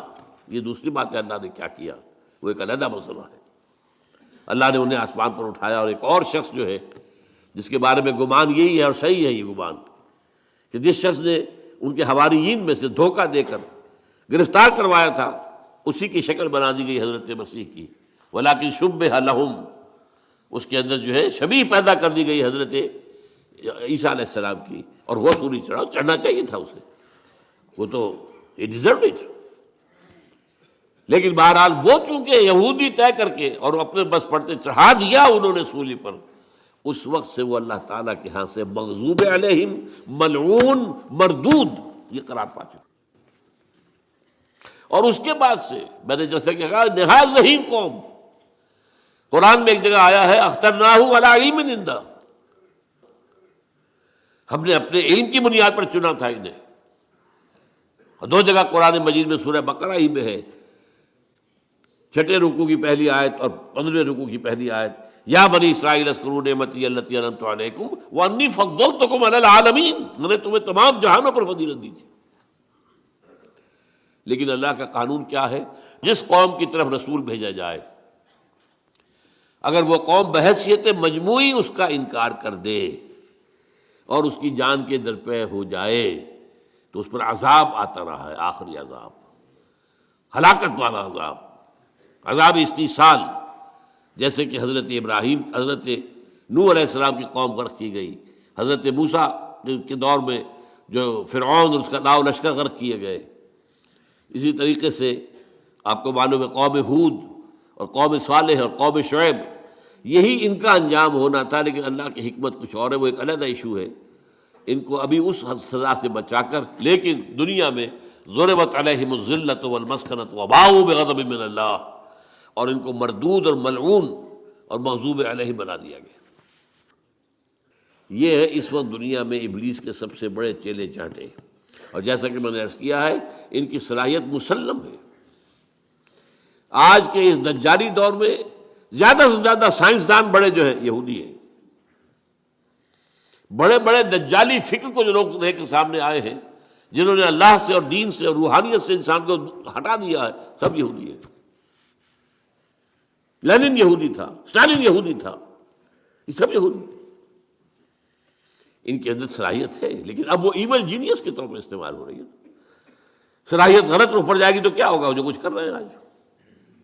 بہرحال دوسری طرف خیر کی طاقت ہے، وہ کون ہے؟ وہ انبیاء ہیں، نبی ہیں، ان کے پیروکار ہیں، ان کے نقش قدم پر چلنے والے ہیں، اور ملائکہ بھی ہیں۔ جیسے نہ دیکھے والوں میں داعیان شر ابلیس اور شیاطین جن، اسی طرح نہ دیکھے جانے والوں میں داعی خیر ملائکہ۔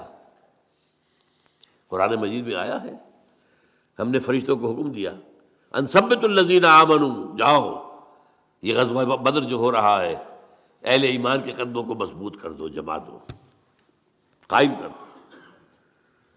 انہوں نے آ کر بدر بھی کی ہے، آئے ہیں غزوہ بدر میں، کوئی شک نہیں کہ فرشتے آئے ہیں۔ اللہ نے وعدہ جو کیا تھا پورا کیا۔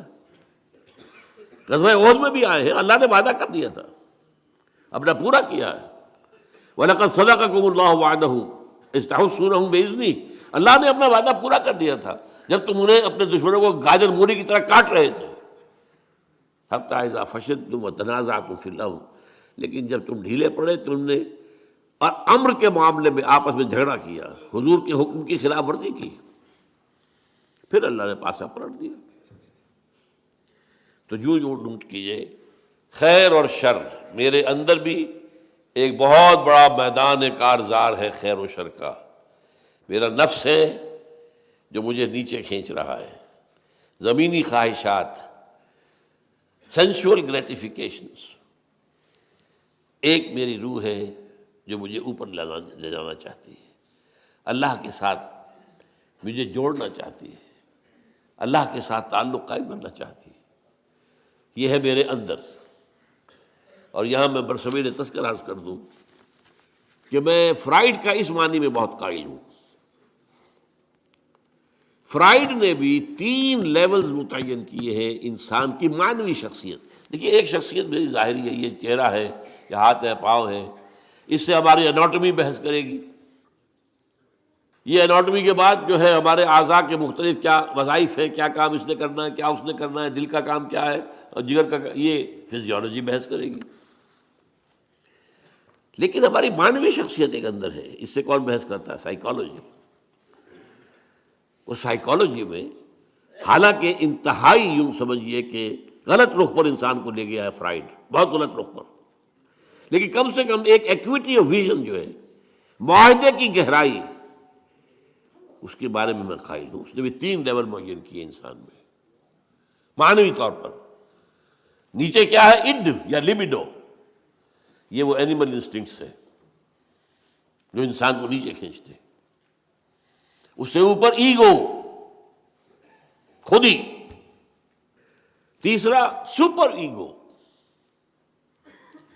سپر ایگو اس نے معین کیا ہے کہ یہ اصل میں ہر معاشرے کے اندر کچھ معیارات ہوتے ہیں، ان معیارات جو ہے وہ ہانٹ کرتے ہیں انسان کو. یہ کام نہیں کرنا، یہ بھائی لوگوں کو اچھا نہیں لگتا ہے، لہذا یہ ایک سپر ایگو ہے جو ایگو کے اوپر اثر ڈالتی ہے. پھر ایگو اگر چاہتی ہے تو پھر وہ اپنے پورے وجود حیوانی کو کنٹرول کرتی ہے.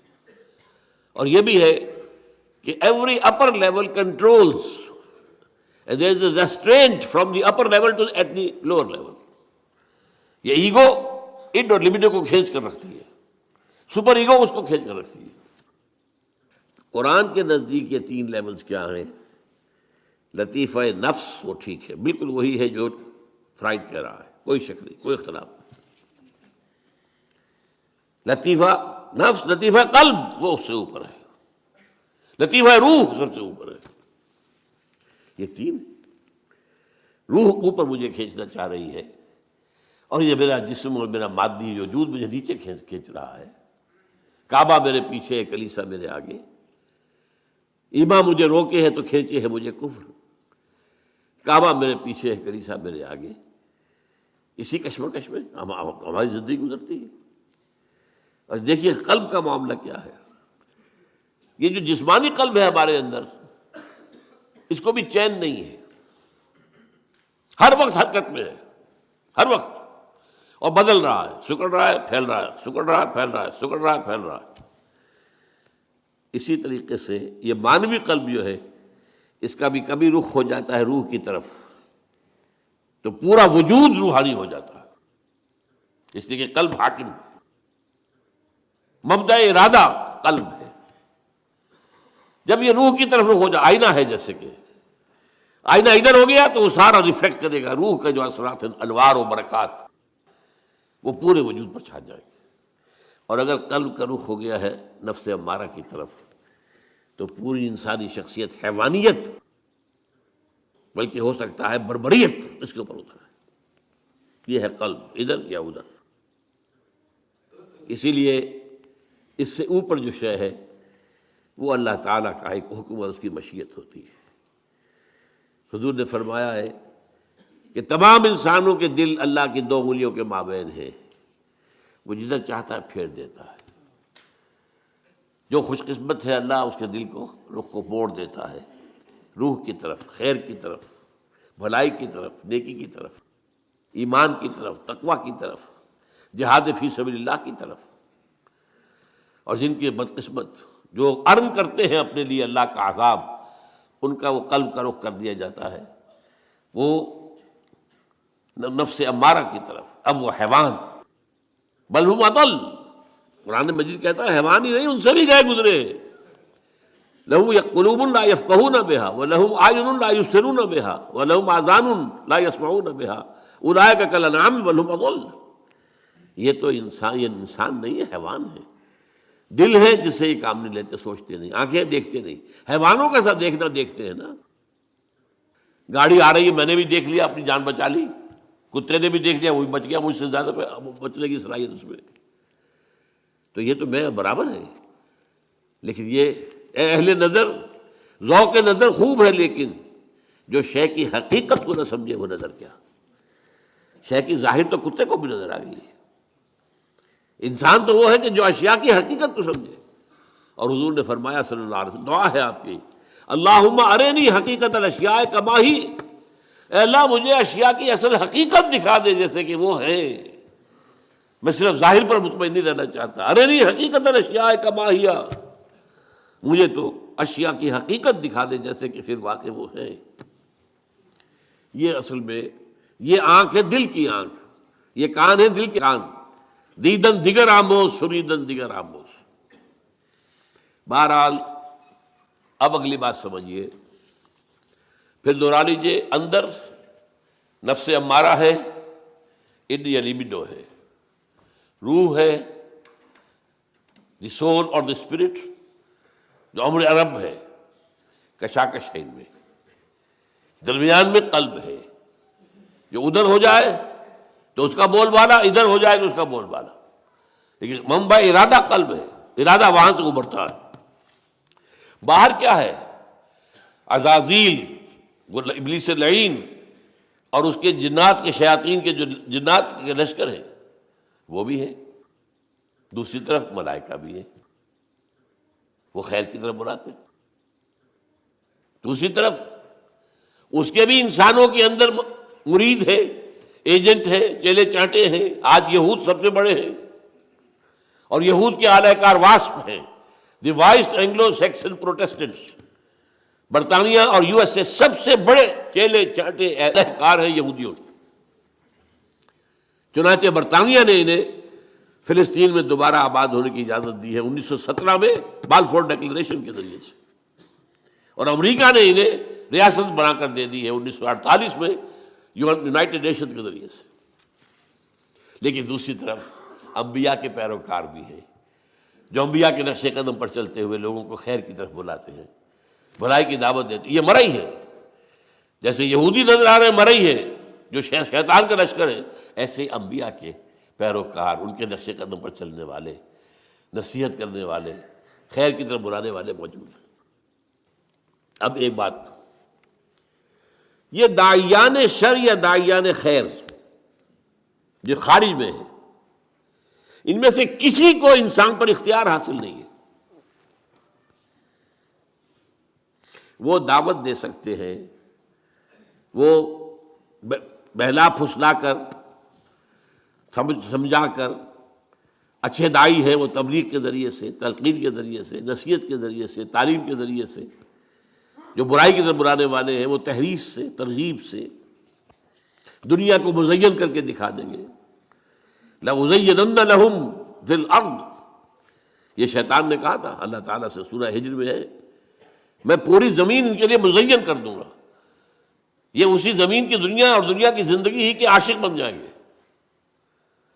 اسی لیے کہا سورہ کہف کے اندر، اِنَّا جَعَلْنَا مَا عَلَى الْأَرْضِ زِینَةً لَهَا لِنَبْلُوَهُمْ أَيُّهُمْ أَحْسَنُ عَمَلًا، ہم نے زمین کے اوپر جو کچھ ہے اسے اس کا سنگھار بنا دیا ہے، حسن، خوبی، یہ زیورات ہیں زمین کے، انسان اسی کے حسن کا مطالعہ ہو کر رہ گیا، ہمیں بھول گیا۔ یہ سب ہم نے کیوں کیا تھا؟ اِنَّا جَعَلْنَا مَا عَلَى الْأَرْضِ زِینَةً لَهَا لِنَبْلُوَهُمْ أَيُّهُمْ أَحْسَنُ عَمَلًا۔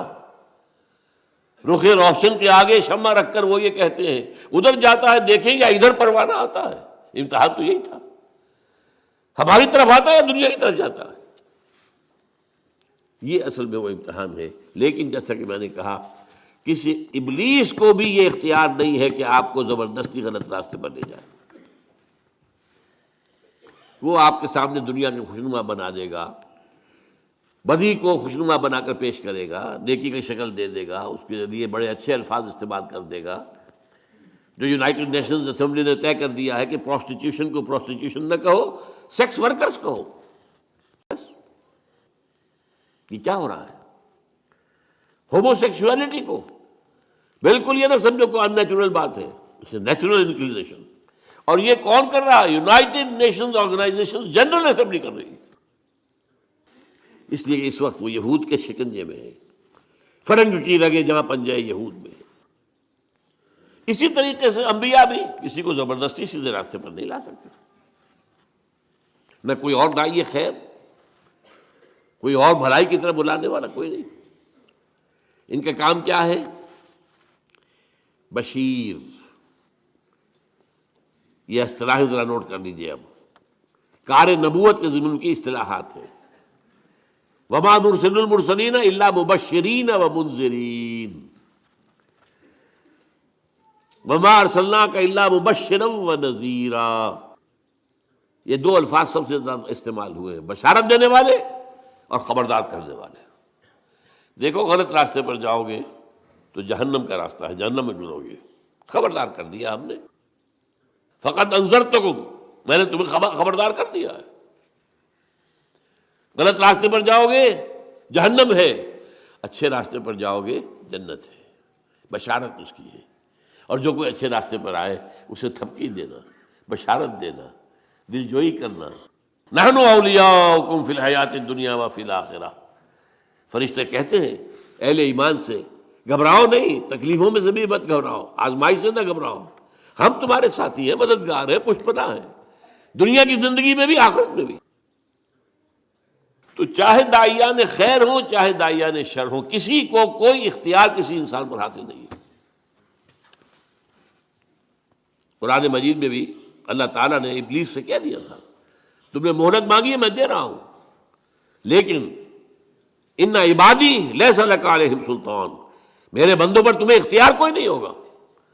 تم بہلاؤ، دھوکہ دو، سبز باغ دکھاؤ، جس طرح چاہو، جو چاہو زور لگا لو اپنا، لیکن تمہیں اختیار نہیں ہوگا. جو آئے گا اپنے اختیار سے آئے گا، اس کا اپنا قلب ہوگا. پھر وہ جدھر وہ روح موڑ دے اس کو، اگر وہ قلب جو ہے وہ ہو گیا روح کی طرف تو نجات ہو گئی، اور اگر ہو گیا نفس امارہ کی طرف تو بیڑا غرق ہو گیا. یہی معاملہ میں نے کہا نا کہ جو داعیان خیر ہیں، یہاں تک کہ سب سے بڑے داعی خیر محمد الرسول اللہ صلی اللہ علیہ وسلم، ان سے بھی کہہ دیا گیا انک لا تہدی من احببت ولکن اللہ یہدی من یشاء. اے نبی آپ ہدایت نہیں دے سکتے کہ جس کو چاہیں ہدایت دے دیں. یہ اللہ کی بات ہے، وہ جس کو چاہتا ہدایت دیتا ہے. واقعہ یہ کہ سب سے بڑی مثال ہمارے سامنے حضور کے چچا ابو طالب کی ہے. ابو طالب حضور کے بھی محسن تھے، ہم سب کے محسن ہیں. جس طرح انہوں نے سپورٹ کیا حضور کو اپنی پناہ میں رکھا جب تک وہ زندہ رہے.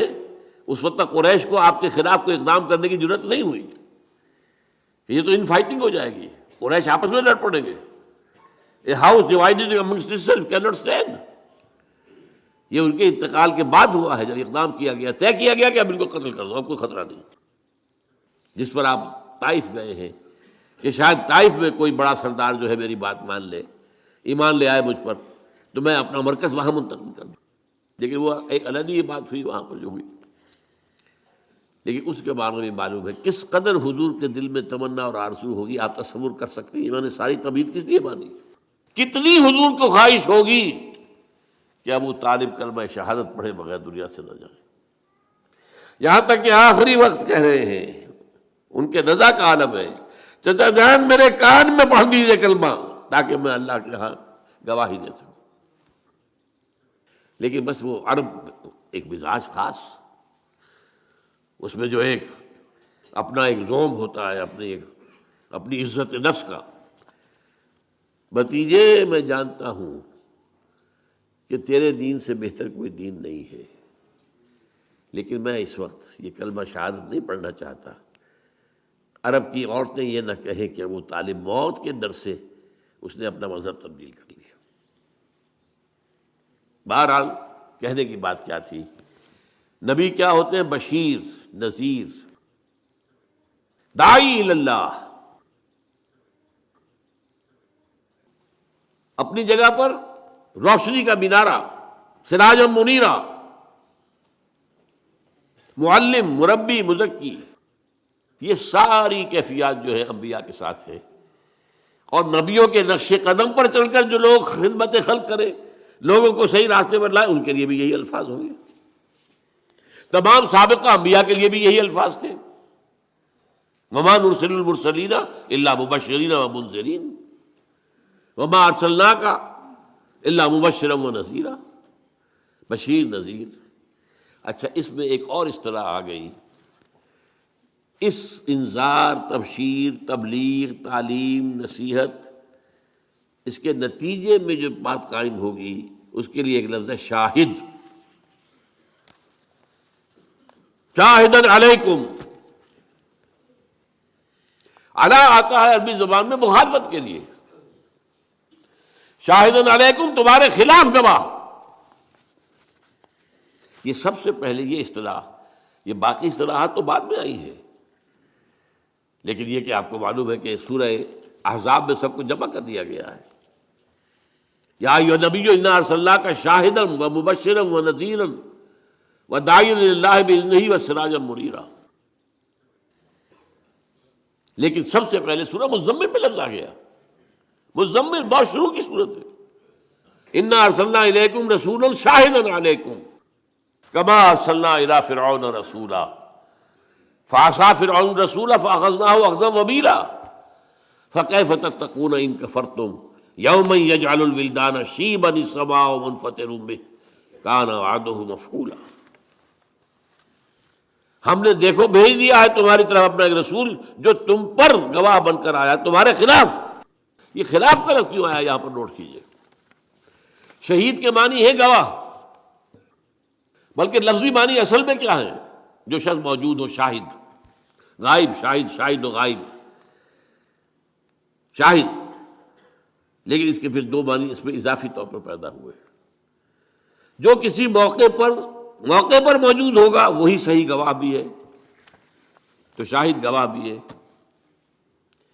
جو کوئی موقع پر ہوگا وہ آپ کی مدد بھی کر سکتا ہے، ورنہ آپ کا چاہے گہرا ہی دوست ہے، وہ آپ وہ ہے ہی نہیں تو کیا مدد کرے گا، تو اس سے مددگار بھی ہو گیا۔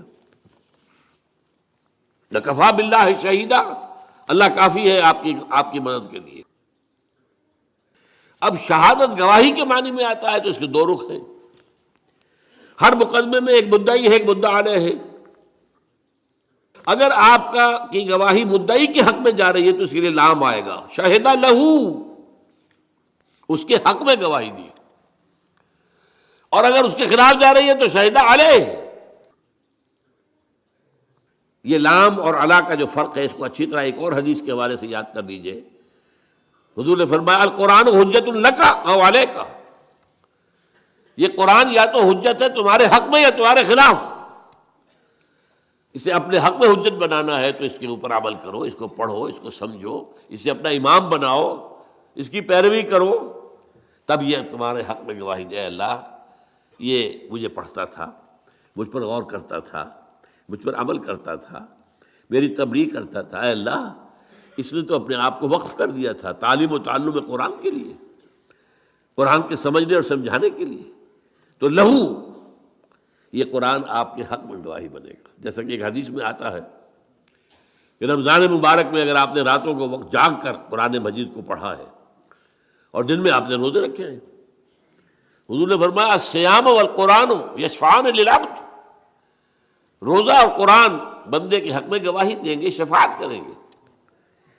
یقول الصیام، روزہ یہ کہے گا منعتہ الطعام بالنہار، اے اللہ تیرے اس بندے کو میں نے روکے رکھا کھانے سے، فشفعنی فیہ، تو میری شفاعت قبول فرما اس کے حق میں۔ ویقول القرآن منعتہ النوم باللیل، میں نے اسے رات کو سونے سے روکے رکھا، فشفعنی فیہ، تو میری شفاعت اس کے حق میں قبول فرما۔ فیشفعان، حضور نے فرمایا دونوں کی شفاعت قبول ہوگی۔ تو القرآن حجت لک او علیک، اسی طرح علی جب ہے، یہ اصل میں قرآن مجید کی اہم اصطلاح تک ہم پہنچ گئے ہیں، اور یہ ہمارا آج کا آخری موضوع ہے۔ کار رسالت کے لیے قرآن کی اصطلاح ہے شہادت علی الناس۔ وہ کیوں ہے؟ دیکھیے، ایک محاسبہ جو آخرت میں ہونا ہے، اگر کوئی نبی نہ آتا، کوئی رسول نہ آتا، تب بھی محاسبہ تو ہونا تھا۔ کیوں؟ ہم نے تمہیں سمع و بصر دیا تھا کہ نہیں؟ عقل دی تھی کہ نہیں؟ تمہارے نفس کے اندر بھی نیکی اور بدی کی پہچان ودیت کی تھی کہ نہیں؟ ان باتوں پر تو حساب دو۔ تم ہم سے عہد کر کے گئے تھے کہ نہیں؟ الستو بربکم قالوا بلی۔ جس شخص کے پاس کسی نبی کی دعوت نہ پہنچی ہو، کسی رسول کی دعوت نہ پہنچی ہو، اس کا محاسبہ ہوگا توحید اور عام نیکی اور بدی کے اعتبار سے، بس۔ ظاہر بات ہے کہ اس سے یہ محاسبہ تو نہیں ہو سکتا کہ تم نے نماز کیوں نہیں پڑھی، اسے تو نبی کا پیغام ہی نہیں پہنچا، نبی کی دعوت ہی نہیں پہنچی۔ عام آدمی سے محاسبے کی بنیادیں: نمبر 1، لقد خلقنا الانسان من نطفة امشاج نبتلیہ فجعلناہ سمیعا بصیرا۔ ہم نے انسان کو ملے جلے نطفے سے پیدا کیا تاکہ اسے آزمائیں، تو ہم نے اسے سماعت دی، بصارت دی، اس سے آگے بڑھ کر عقل دی، فؤاد دیے۔ ان السمع والبصر والفؤاد کل اولئک کان عنہ مسئولا، ان سب کے بارے میں محاسبہ ہوگا۔ پھر تمہارے اندر وَنَفْسٍ وَمَا سَوَّاهَا فَأَلْهَمَهَا فُجُورَهَا وَتَقْوَاهَا، یہ جو ہمارا نفس ہے، سب سے نچلا جو حصہ، یہ بھی انسانی نفس جو ہے وہ عام حیوانی نفس کی طرح نہیں ہے۔ انسانی نفس کے اندر نیکی اور بدی کا شعور پیدا کر دیا گیا ہے۔ ہر انسان جانتا ہے بنیادی طور پر کہ جھوٹ بولنا برا ہے، سچ بولنا اچھا ہے۔ کون نہیں جانتا؟ یہ بیسک مورالٹی ہے۔ اس لیے قرآن نیکیوں کو کہتا ہے معروف، جو لوگوں کے نزدیک پہچان والی شے ہے، پہچان میں آتی ہے، اچھی شے ہے۔ اور منکر وہ جس سے کہ انسان کی طبیعت ابا کرے، نفرت کرے، وہ منکر ہے۔ اس لیے کہ فطرت انسان میں موجود ہے۔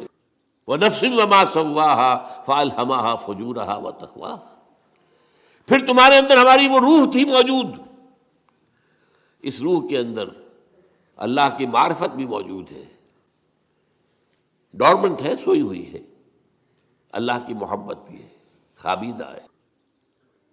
اس کو بیدار کرنے کے لیے اللہ تعالیٰ کی طرف سے جو کلام ربانی کی بارش اس پر ہوتی ہے، جب غذا ملتی ہے روح کو کلام ربانی کی، تو پھر اس کے اندر کی صلاحیتیں ابھرتی ہیں۔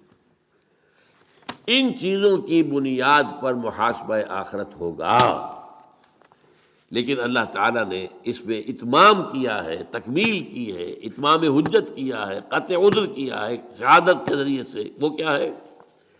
نبیوں کے بھیجنے کا سلسلہ، کتابوں کے بھیجنے کا سلسلہ، وحی کے بھیجنے کا سلسلہ۔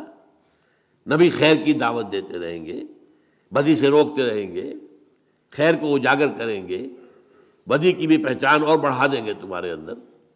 یہ کام گویا کہ امتحان آسان ہو گیا، یہ میڈ ایزی والی سیریز سمجھیے۔ نہ آتی نبوت تب بھی امتحان تھا، خلق الموت والحیات لیبلوکم ایکم احسن عملا۔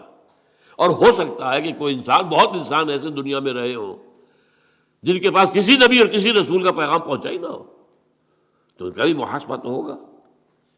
وہ جو انہیں سمع و بصر کی صلاحیت دی، عقل و خرد کی صلاحیت دی، نیکی بدی کی پہچان دی، روح کے اندر اپنی معرفت رکھی، روح کے اندر اپنی محبت رکھی، ان 5 چیزوں کی بنیاد پر every human being is responsible accountable on the day of judgment.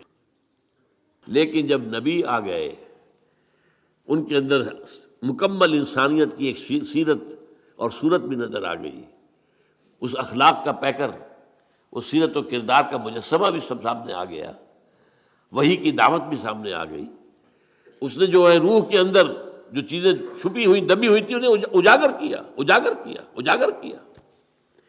اس سے گویا کہ اب 2 کام ہو گئے، یہاں حق کو پہچاننا آسان، حق پر چلنا آسان۔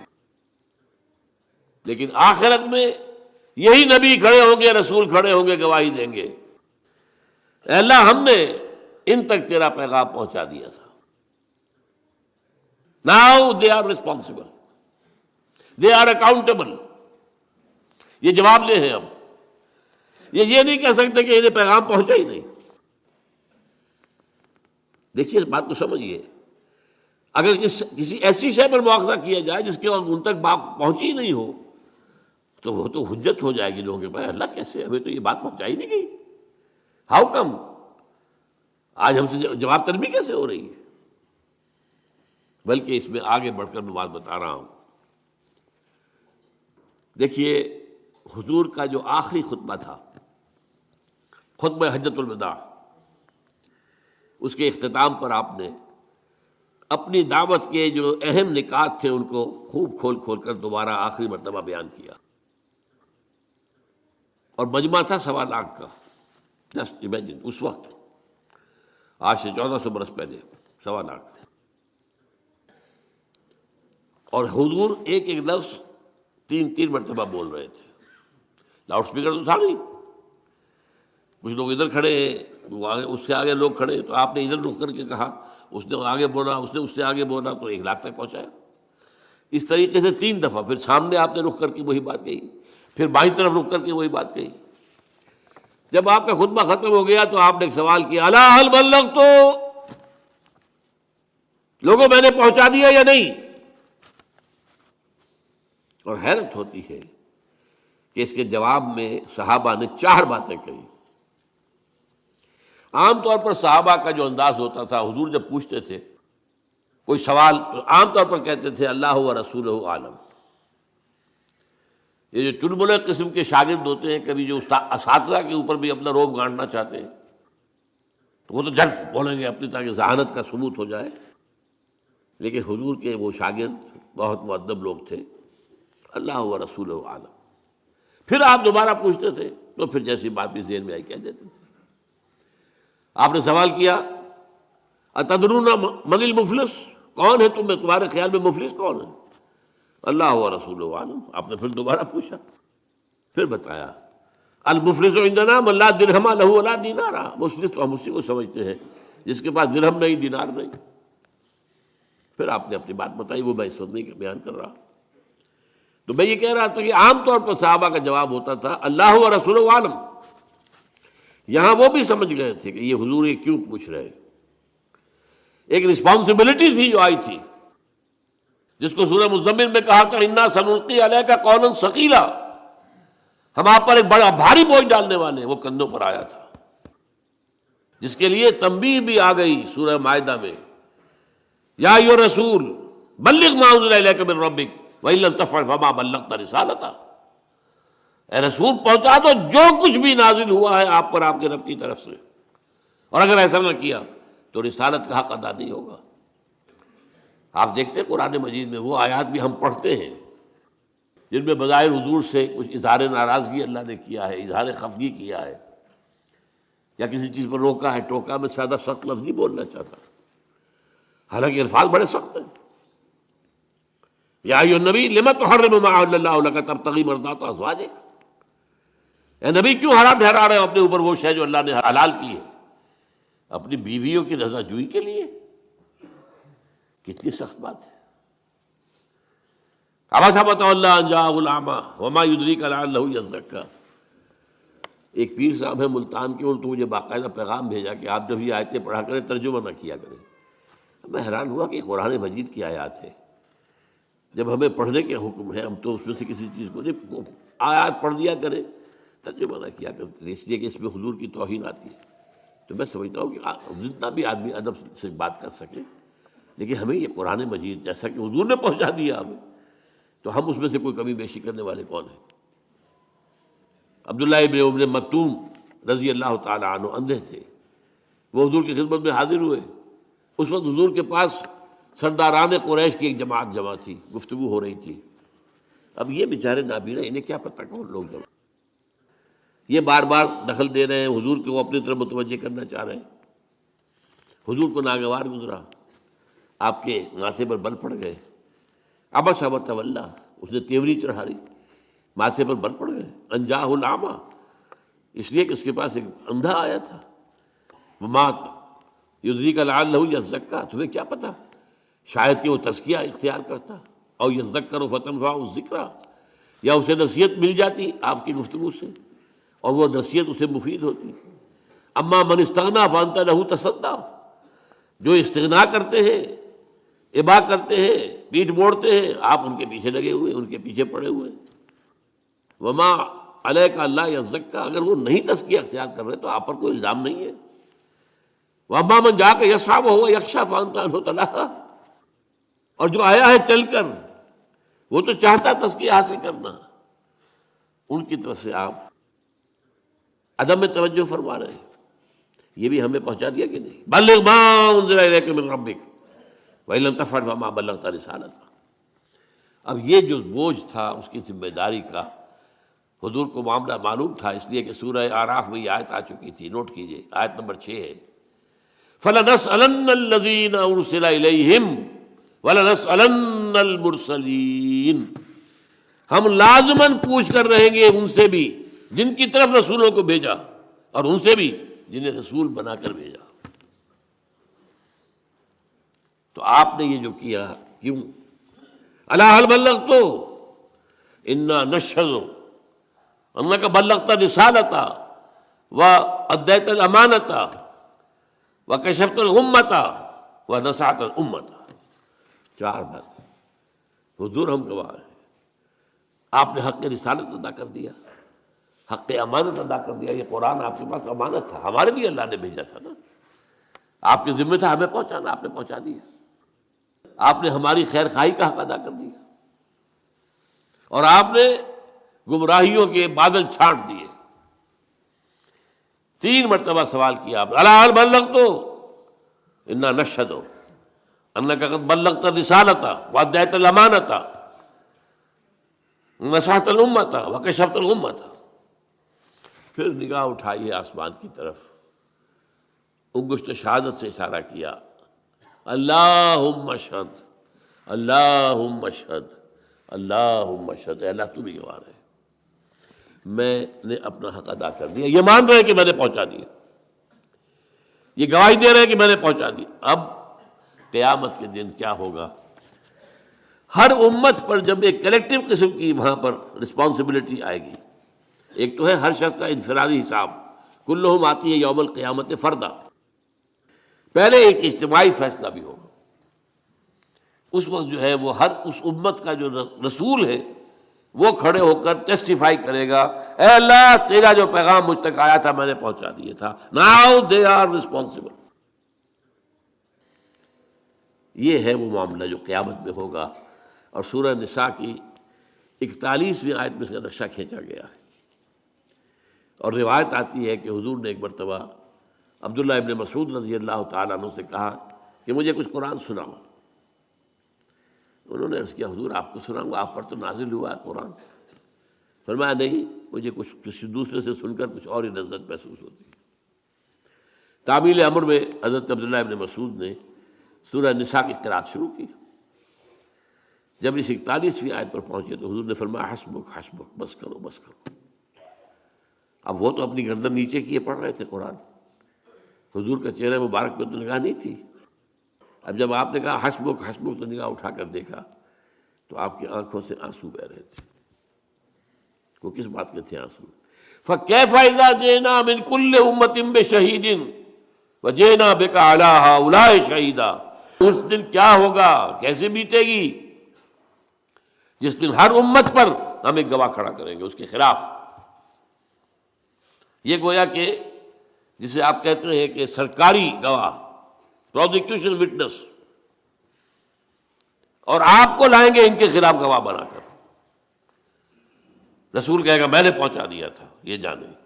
لیکن آپ نے جب دیکھا کہ مجھے اپنی قوم کے خلاف گواہی دینی ہوگی، قوم تو اپنی تھی نا آخر، تو آپ کی آنکھوں میں آنسو آ گئے۔ یہ ہے شہادت حق، یہ ہے درحق۔ اس کے بعد اب کوئی عذر باقی نہیں رہ جاتا انسان کے پاس۔ چنانچہ سورہ نساء میں اس مسئلے کو، اس معاملے کو اور کھول کر بیان کر دیا۔ ایک ہی آیت میں بہت سے انبیاء کا ذکر ہے، اور ان کا نام لینے کے بعد فرمایا رسلا مبشرین ومنذرین، ان رسولوں کو ہم نے بھیجا مبشر اور منذر بنا کر، وہی دونوں اصطلاحات۔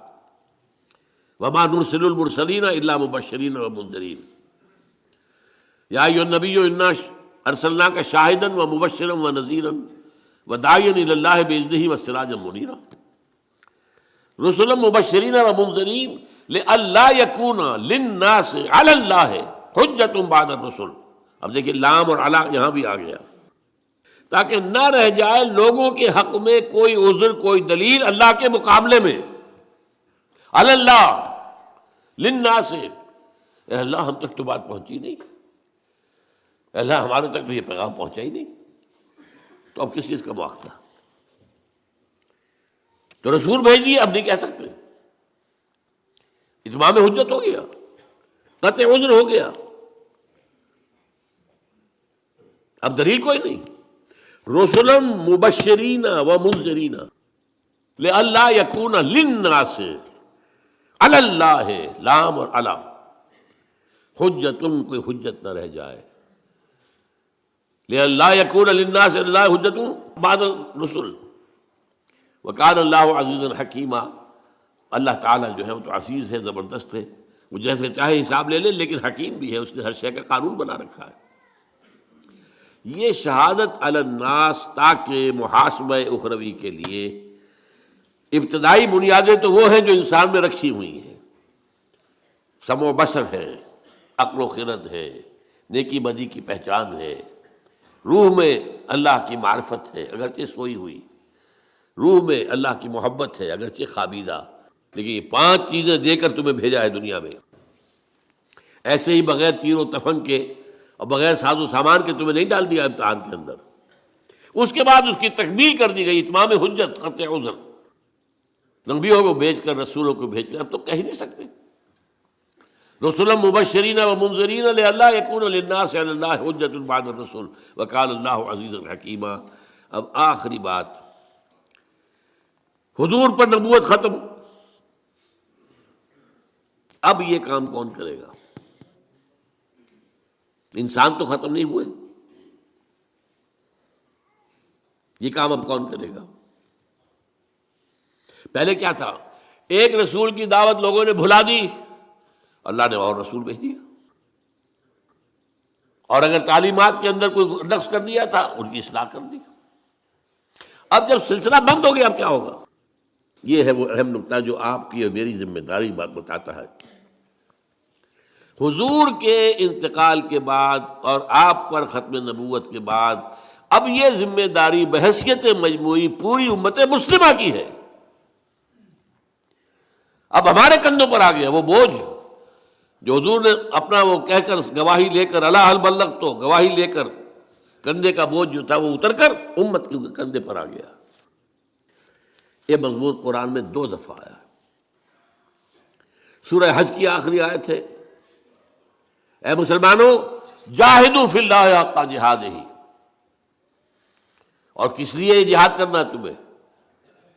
لیکون الرسول شہیدا علیکم، تاکہ رسول تو گواہی دیں گے تمہارے خلاف، وتکونوا شہداء علی الناس، اور تمہیں بننا ہے گواہ لوگوں کے خلاف. یہ ہے تا قیام قیامت. میں کہا کرتا ہوں سمجھانے کے لیے، یہ امت کا فریضہ رسالت ہے. دیکھیے حضور کی زندگی میں بھی جہاں آپ خود تبلیغ کرتے تھے، صحابہ نہیں کرتے تھے. حضرت ابوبکر رضی اللہ تعالیٰ عنہ کی دعوت پر عشرہ مبشرہ میں سے 6 چوٹی کے صحابہ وہ حضرت ابوبکر کی دعوت پر ایمان لائے. تو دعوت دینے والے کون؟ Abu Bakr, but on behalf of Muhammad صلی اللہ علیہ وسلم. یہ دعوت جو ہے تبلیغ حضور ہی کی جانب سے ہو رہی ہے بذریعہ ابوبکر رضی اللہ تعالیٰ. اسی طرح ایک مرتبہ عید کے ایک اجتماع میں حضور نے حضرت عمر سے کہا کہ تم جا کر میری طرف سے فلاں فلاں باتیں خواتین کو بتا دو. آپ نے وہاں جا کر کہا انی رسول اللہ صلی اللہ علیہ وسلم، میں اللہ کے رسول کا رسول ہوں. یہاں پیغامبر کے معنی میں آیا، حضور کا پیغام پہنچانے آیا ہوں.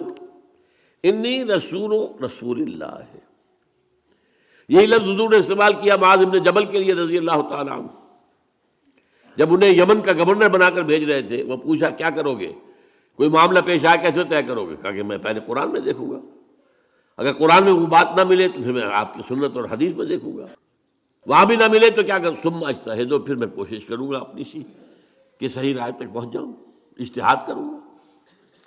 تو آپ نے پیٹھ تھپکی اور کہا اس اللہ کا شکر ہے کہ جس نے اللہ کے رسول کو صحیح بات تک پہنچا دیا۔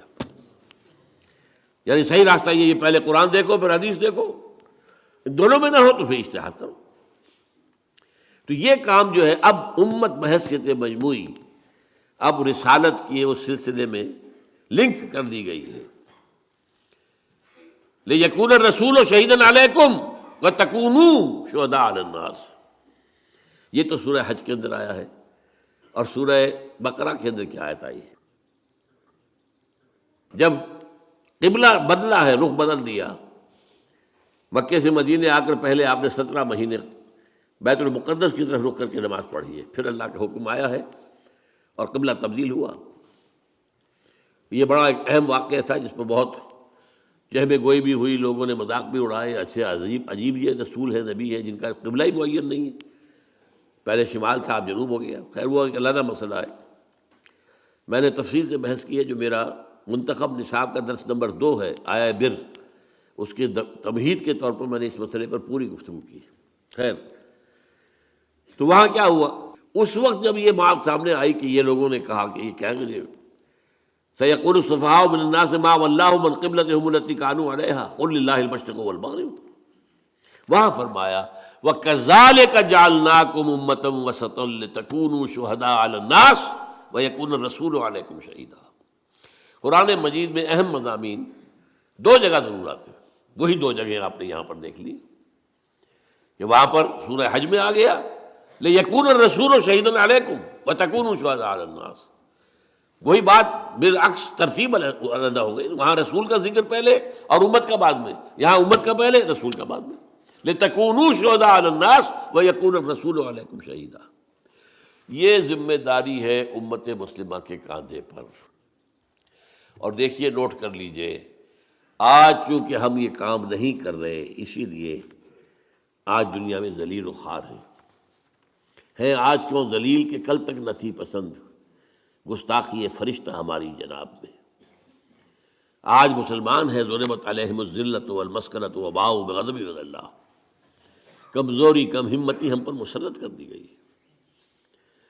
کشمیر کو ہم کہتے ہیں ہماری شہرگ ہے، لیکن یہ جرت نہیں ہے کہ ہم کبھی انڈیا سے کہہ سکتے ہیں، الٹیمیٹم دے سکتے ہیں، ہٹ جاؤ ورنہ پھر آ رہے ہیں، مقابلہ کرو میدان میں۔ اور ایک دور تو وہ بھی تھا کہ 2 طرف سے پاکستان تھا اور بھارت ڈرتا تھا پاکستان سے۔ اب تو بہت بدل گیا معاملہ 1971 کے بعد۔ یہ ہماری ذلت، 30-40 کروڑ عرب اور ان کے خنجر پیوست کیا گیا ان کے سینے میں اسرائیل کا، اور بولتے بھی نہیں، کوئی بولتا بھی نہیں، بات بھی نہیں کرتا۔ جو کچھ ہو رہا ہے، جو ظلم ہو رہے ہیں جو وہاں کے فلسطینیوں پر، کس کو نہیں معلوم؟ اور آج پوری دنیا میں ذرا سوچئے، کبھی خون کہیں بہتا ہے تو مسلمان کا ہو گیا مانند آب ارزاں مسلمان کا لہو، وہ چاہے صومالیہ تھا، وہ چچنیا تھا، کوسوو تھا، بوسنیا تھا اور فلپائنز تھا، یہاں تو ہو ہی رہا تھا فلسطین اور کشمیر 60 سال سے، اور اب جو ہوا ہے 8 سال سے، جو افغانستان میں ہوا، جو عراق میں ہوا، اب جو ہو رہا ہے ہمارے، یہ ان کی جنگ ہے جو ہم لڑ رہے ہیں، ہم پر مسلط کر دی گئی ہے۔ اور سب سے بڑی کامیابی امریکہ کی یہ ہے کہ اس نے ہمیں یہ باور کرا دیا ہمارے عام لوگوں کو کہ یہ ہماری جنگ ہے۔ لا حول ولا قوت الا باللہ۔ اندھا ہوگا کوئی شخص جو کہے گا کہ یہ ہماری جنگ ہے۔ ہماری جنگ تھی تو کہاں تھی پہلے؟ یہ افغانستان پر حملے سے پہلے امریکہ کی کہاں تھی یہ جنگ؟ اگر ہماری جنگ تھی تو ہم مدد مانگتے نا امریکہ سے، انہوں نے مدد مانگی تھی۔ یو آر ود اس اور اگینسٹ اس، بھائی کروسیڈ وہ شروع کر رہے تھے اور اس کا ثبوت موجود ہے۔ نکلنے والا فلاڈلفیا سے ایک رسالہ موجود ہے، ٹرمپٹ، دی فلاڈلفیا ٹرمپٹ، اس کے 1 مہینے پہلے کا جو شمارہ ہے 9/11 جو ہے وہ سن 2001 میں ہوا ہے، ستمبر میں۔ اگست کے شمارے میں اس کا جو ایڈیٹر ہے یہ وہی ہے جو ایونجلسٹ ہیں، نیو کانز ہیں، یہ یہودیوں سے بڑھ کر پیروکار اور سپورٹرز. ان کے الفاظ میں نے بہت عام کیے ہیں. 2 کتابچے میرے ہیں جن کی پشت کے اوپر یہ عبارت اور تصویر میں نے پوری دے رکھی ہے، اور اندر اس کے جو ہے اس کا بیک گراؤنڈ الفاظ سنیے. Many people think that crusades are a matter of the past, over forever, but they are wrong. Preparations are being made. August 2001 جو لکھا گیا ہوگا جولائی 2001 میں. Preparations are being made for the last crusade, which will be the bloodiest of all. جتنی پہلی ہوئی ہے 250 برس تک جاری رہی تھی صلیبی جنگ. 10 دورے آئے اس میں، ایک آیا دوسرا گیا پھر آیا دوسرا آیا، کبھی ادھر کبھی ادھر. آپ کو معلوم ہے کہ کتنے طویل عرصے تک 88 برس تک یہ بیت المقدس پر قبضہ رہا یہودیوں کا. پھر لیا اس کو واپس صلاح الدین ایوبی نے، پھر تھوڑے عرصے کے بعد دوبارہ عیسائیوں نے لیا. یہ تو لمبی جنگ تھی 250 برس کی. لیکن اس 250 برس میں بھی اتنے آدمی نہیں مرے ہوں گے جتنے آج تک مر چکے ہیں افغانستان میں اور عراق میں خاص طور پر. یہ سب کیوں ہو رہا ہے؟ یہ اس لیے ہو رہا ہے کہ اللہ کے عذاب میں ہے. شہادت علی الناس کا تقاضا تھا کہ ہم دنیا میں اللہ کا دین قائم کر کے دکھاتے دنیا کو اور دعوت دیتے، come and see with your own eyes this is the deen of Allah. Come and see. اب تو کیا ہے، لوگ ہم سے کہتے ہیں اسلام کہاں ہے؟ وہ تو کتابوں میں لکھا ہوا ہے، کہیں ہے تو نہیں. ہاں مذہب ہے، نماز ہے، روزہ ہے، حج ہے، زکوٰۃ ہے، اس سے کسی کو کوئی تکلیف نہیں ہوتی. ان کا نظام انٹیکٹ رہے. انگریز کو کیا تکلیف تھی ہماری نماز پڑھنے سے؟ کچھ بھی نہیں. امریکہ کو کیا تکلیف ہے؟ وہاں ہم گئے ہیں، لوگ گئے ہیں مسلمان، انہوں نے مسجدیں بنا لی ہیں، چرچ خریدے ہیں اور سینیگوگز خریدے ہیں اور انہوں نے مسجد بنا لیا ہے. انہوں نے نہیں روکا. مذہب سے کوئی جنگی نہیں ہے ان کی. جنگ ہے اسلامی نظام سے. خلافت، سیاسی نظام، معاشی نظام، سماجی نظام، تہذیبی نظام اسلام کا، وہ کسی صورت قابل قبول نہیں. آج وہ ہمارے اپنے اندر نہیں ہے. پوری دنیا میں سیکولرزم ہے، پوری دنیا میں بینکنگ ہے اور سود کی بنیاد پر سارا کاروبار چل رہا ہے. اور جو کچھ بے حیائی وغیرہ کا معاملہ ابھی ہمارے ہاں عالم اسلام میں کچھ کم تھا، جو تیزی کے ساتھ اب جو بڑھ رہا ہے معاملہ، معلوم ہوتا ہے کہ وہ کمی بھی ہم جلدی پوری کر دیں گے. یہ تو ہے تاریک اسپیکٹ. اور روشن یہ ہے کہ صحیح احادیث حضور کی موجود ہیں. اس دنیا کے خاتمے سے قبل پورے روئے ارضی پر اللہ کا دین غالب آ کر رہے گا، جیسے کہ حضور نے اپنے دست مبارک سے غالب کیا تھا آج سے 1400 برس قبل. ہوگا. اور اشارے بھی ہیں، عرب سے کسی مشرقی ملک کی طرف جو ہے اشارے ہیں. ہمارا کام یہ ہے کہ ہم اس کے لیے اپنا تن من دھن لگا دیں کہ ہمیں یہ کام کرنا ہے، ہر حال میں کرنا ہے. اللہ کے دین کو غالب کر کے اس کی ایک عملی شکل دنیا کو دکھانی ہے، تاکہ ہم شہادت علی الناس کا جو فریضہ حضور کے انتقال کے بعد اب ہم پر بحیثیت مجموعی آ گیا ہے اس کا حق ادا کر سکیں. اقول قولی ھذا واستغفر اللہ لی ولکم ولسائر المسلمین والمسلمات.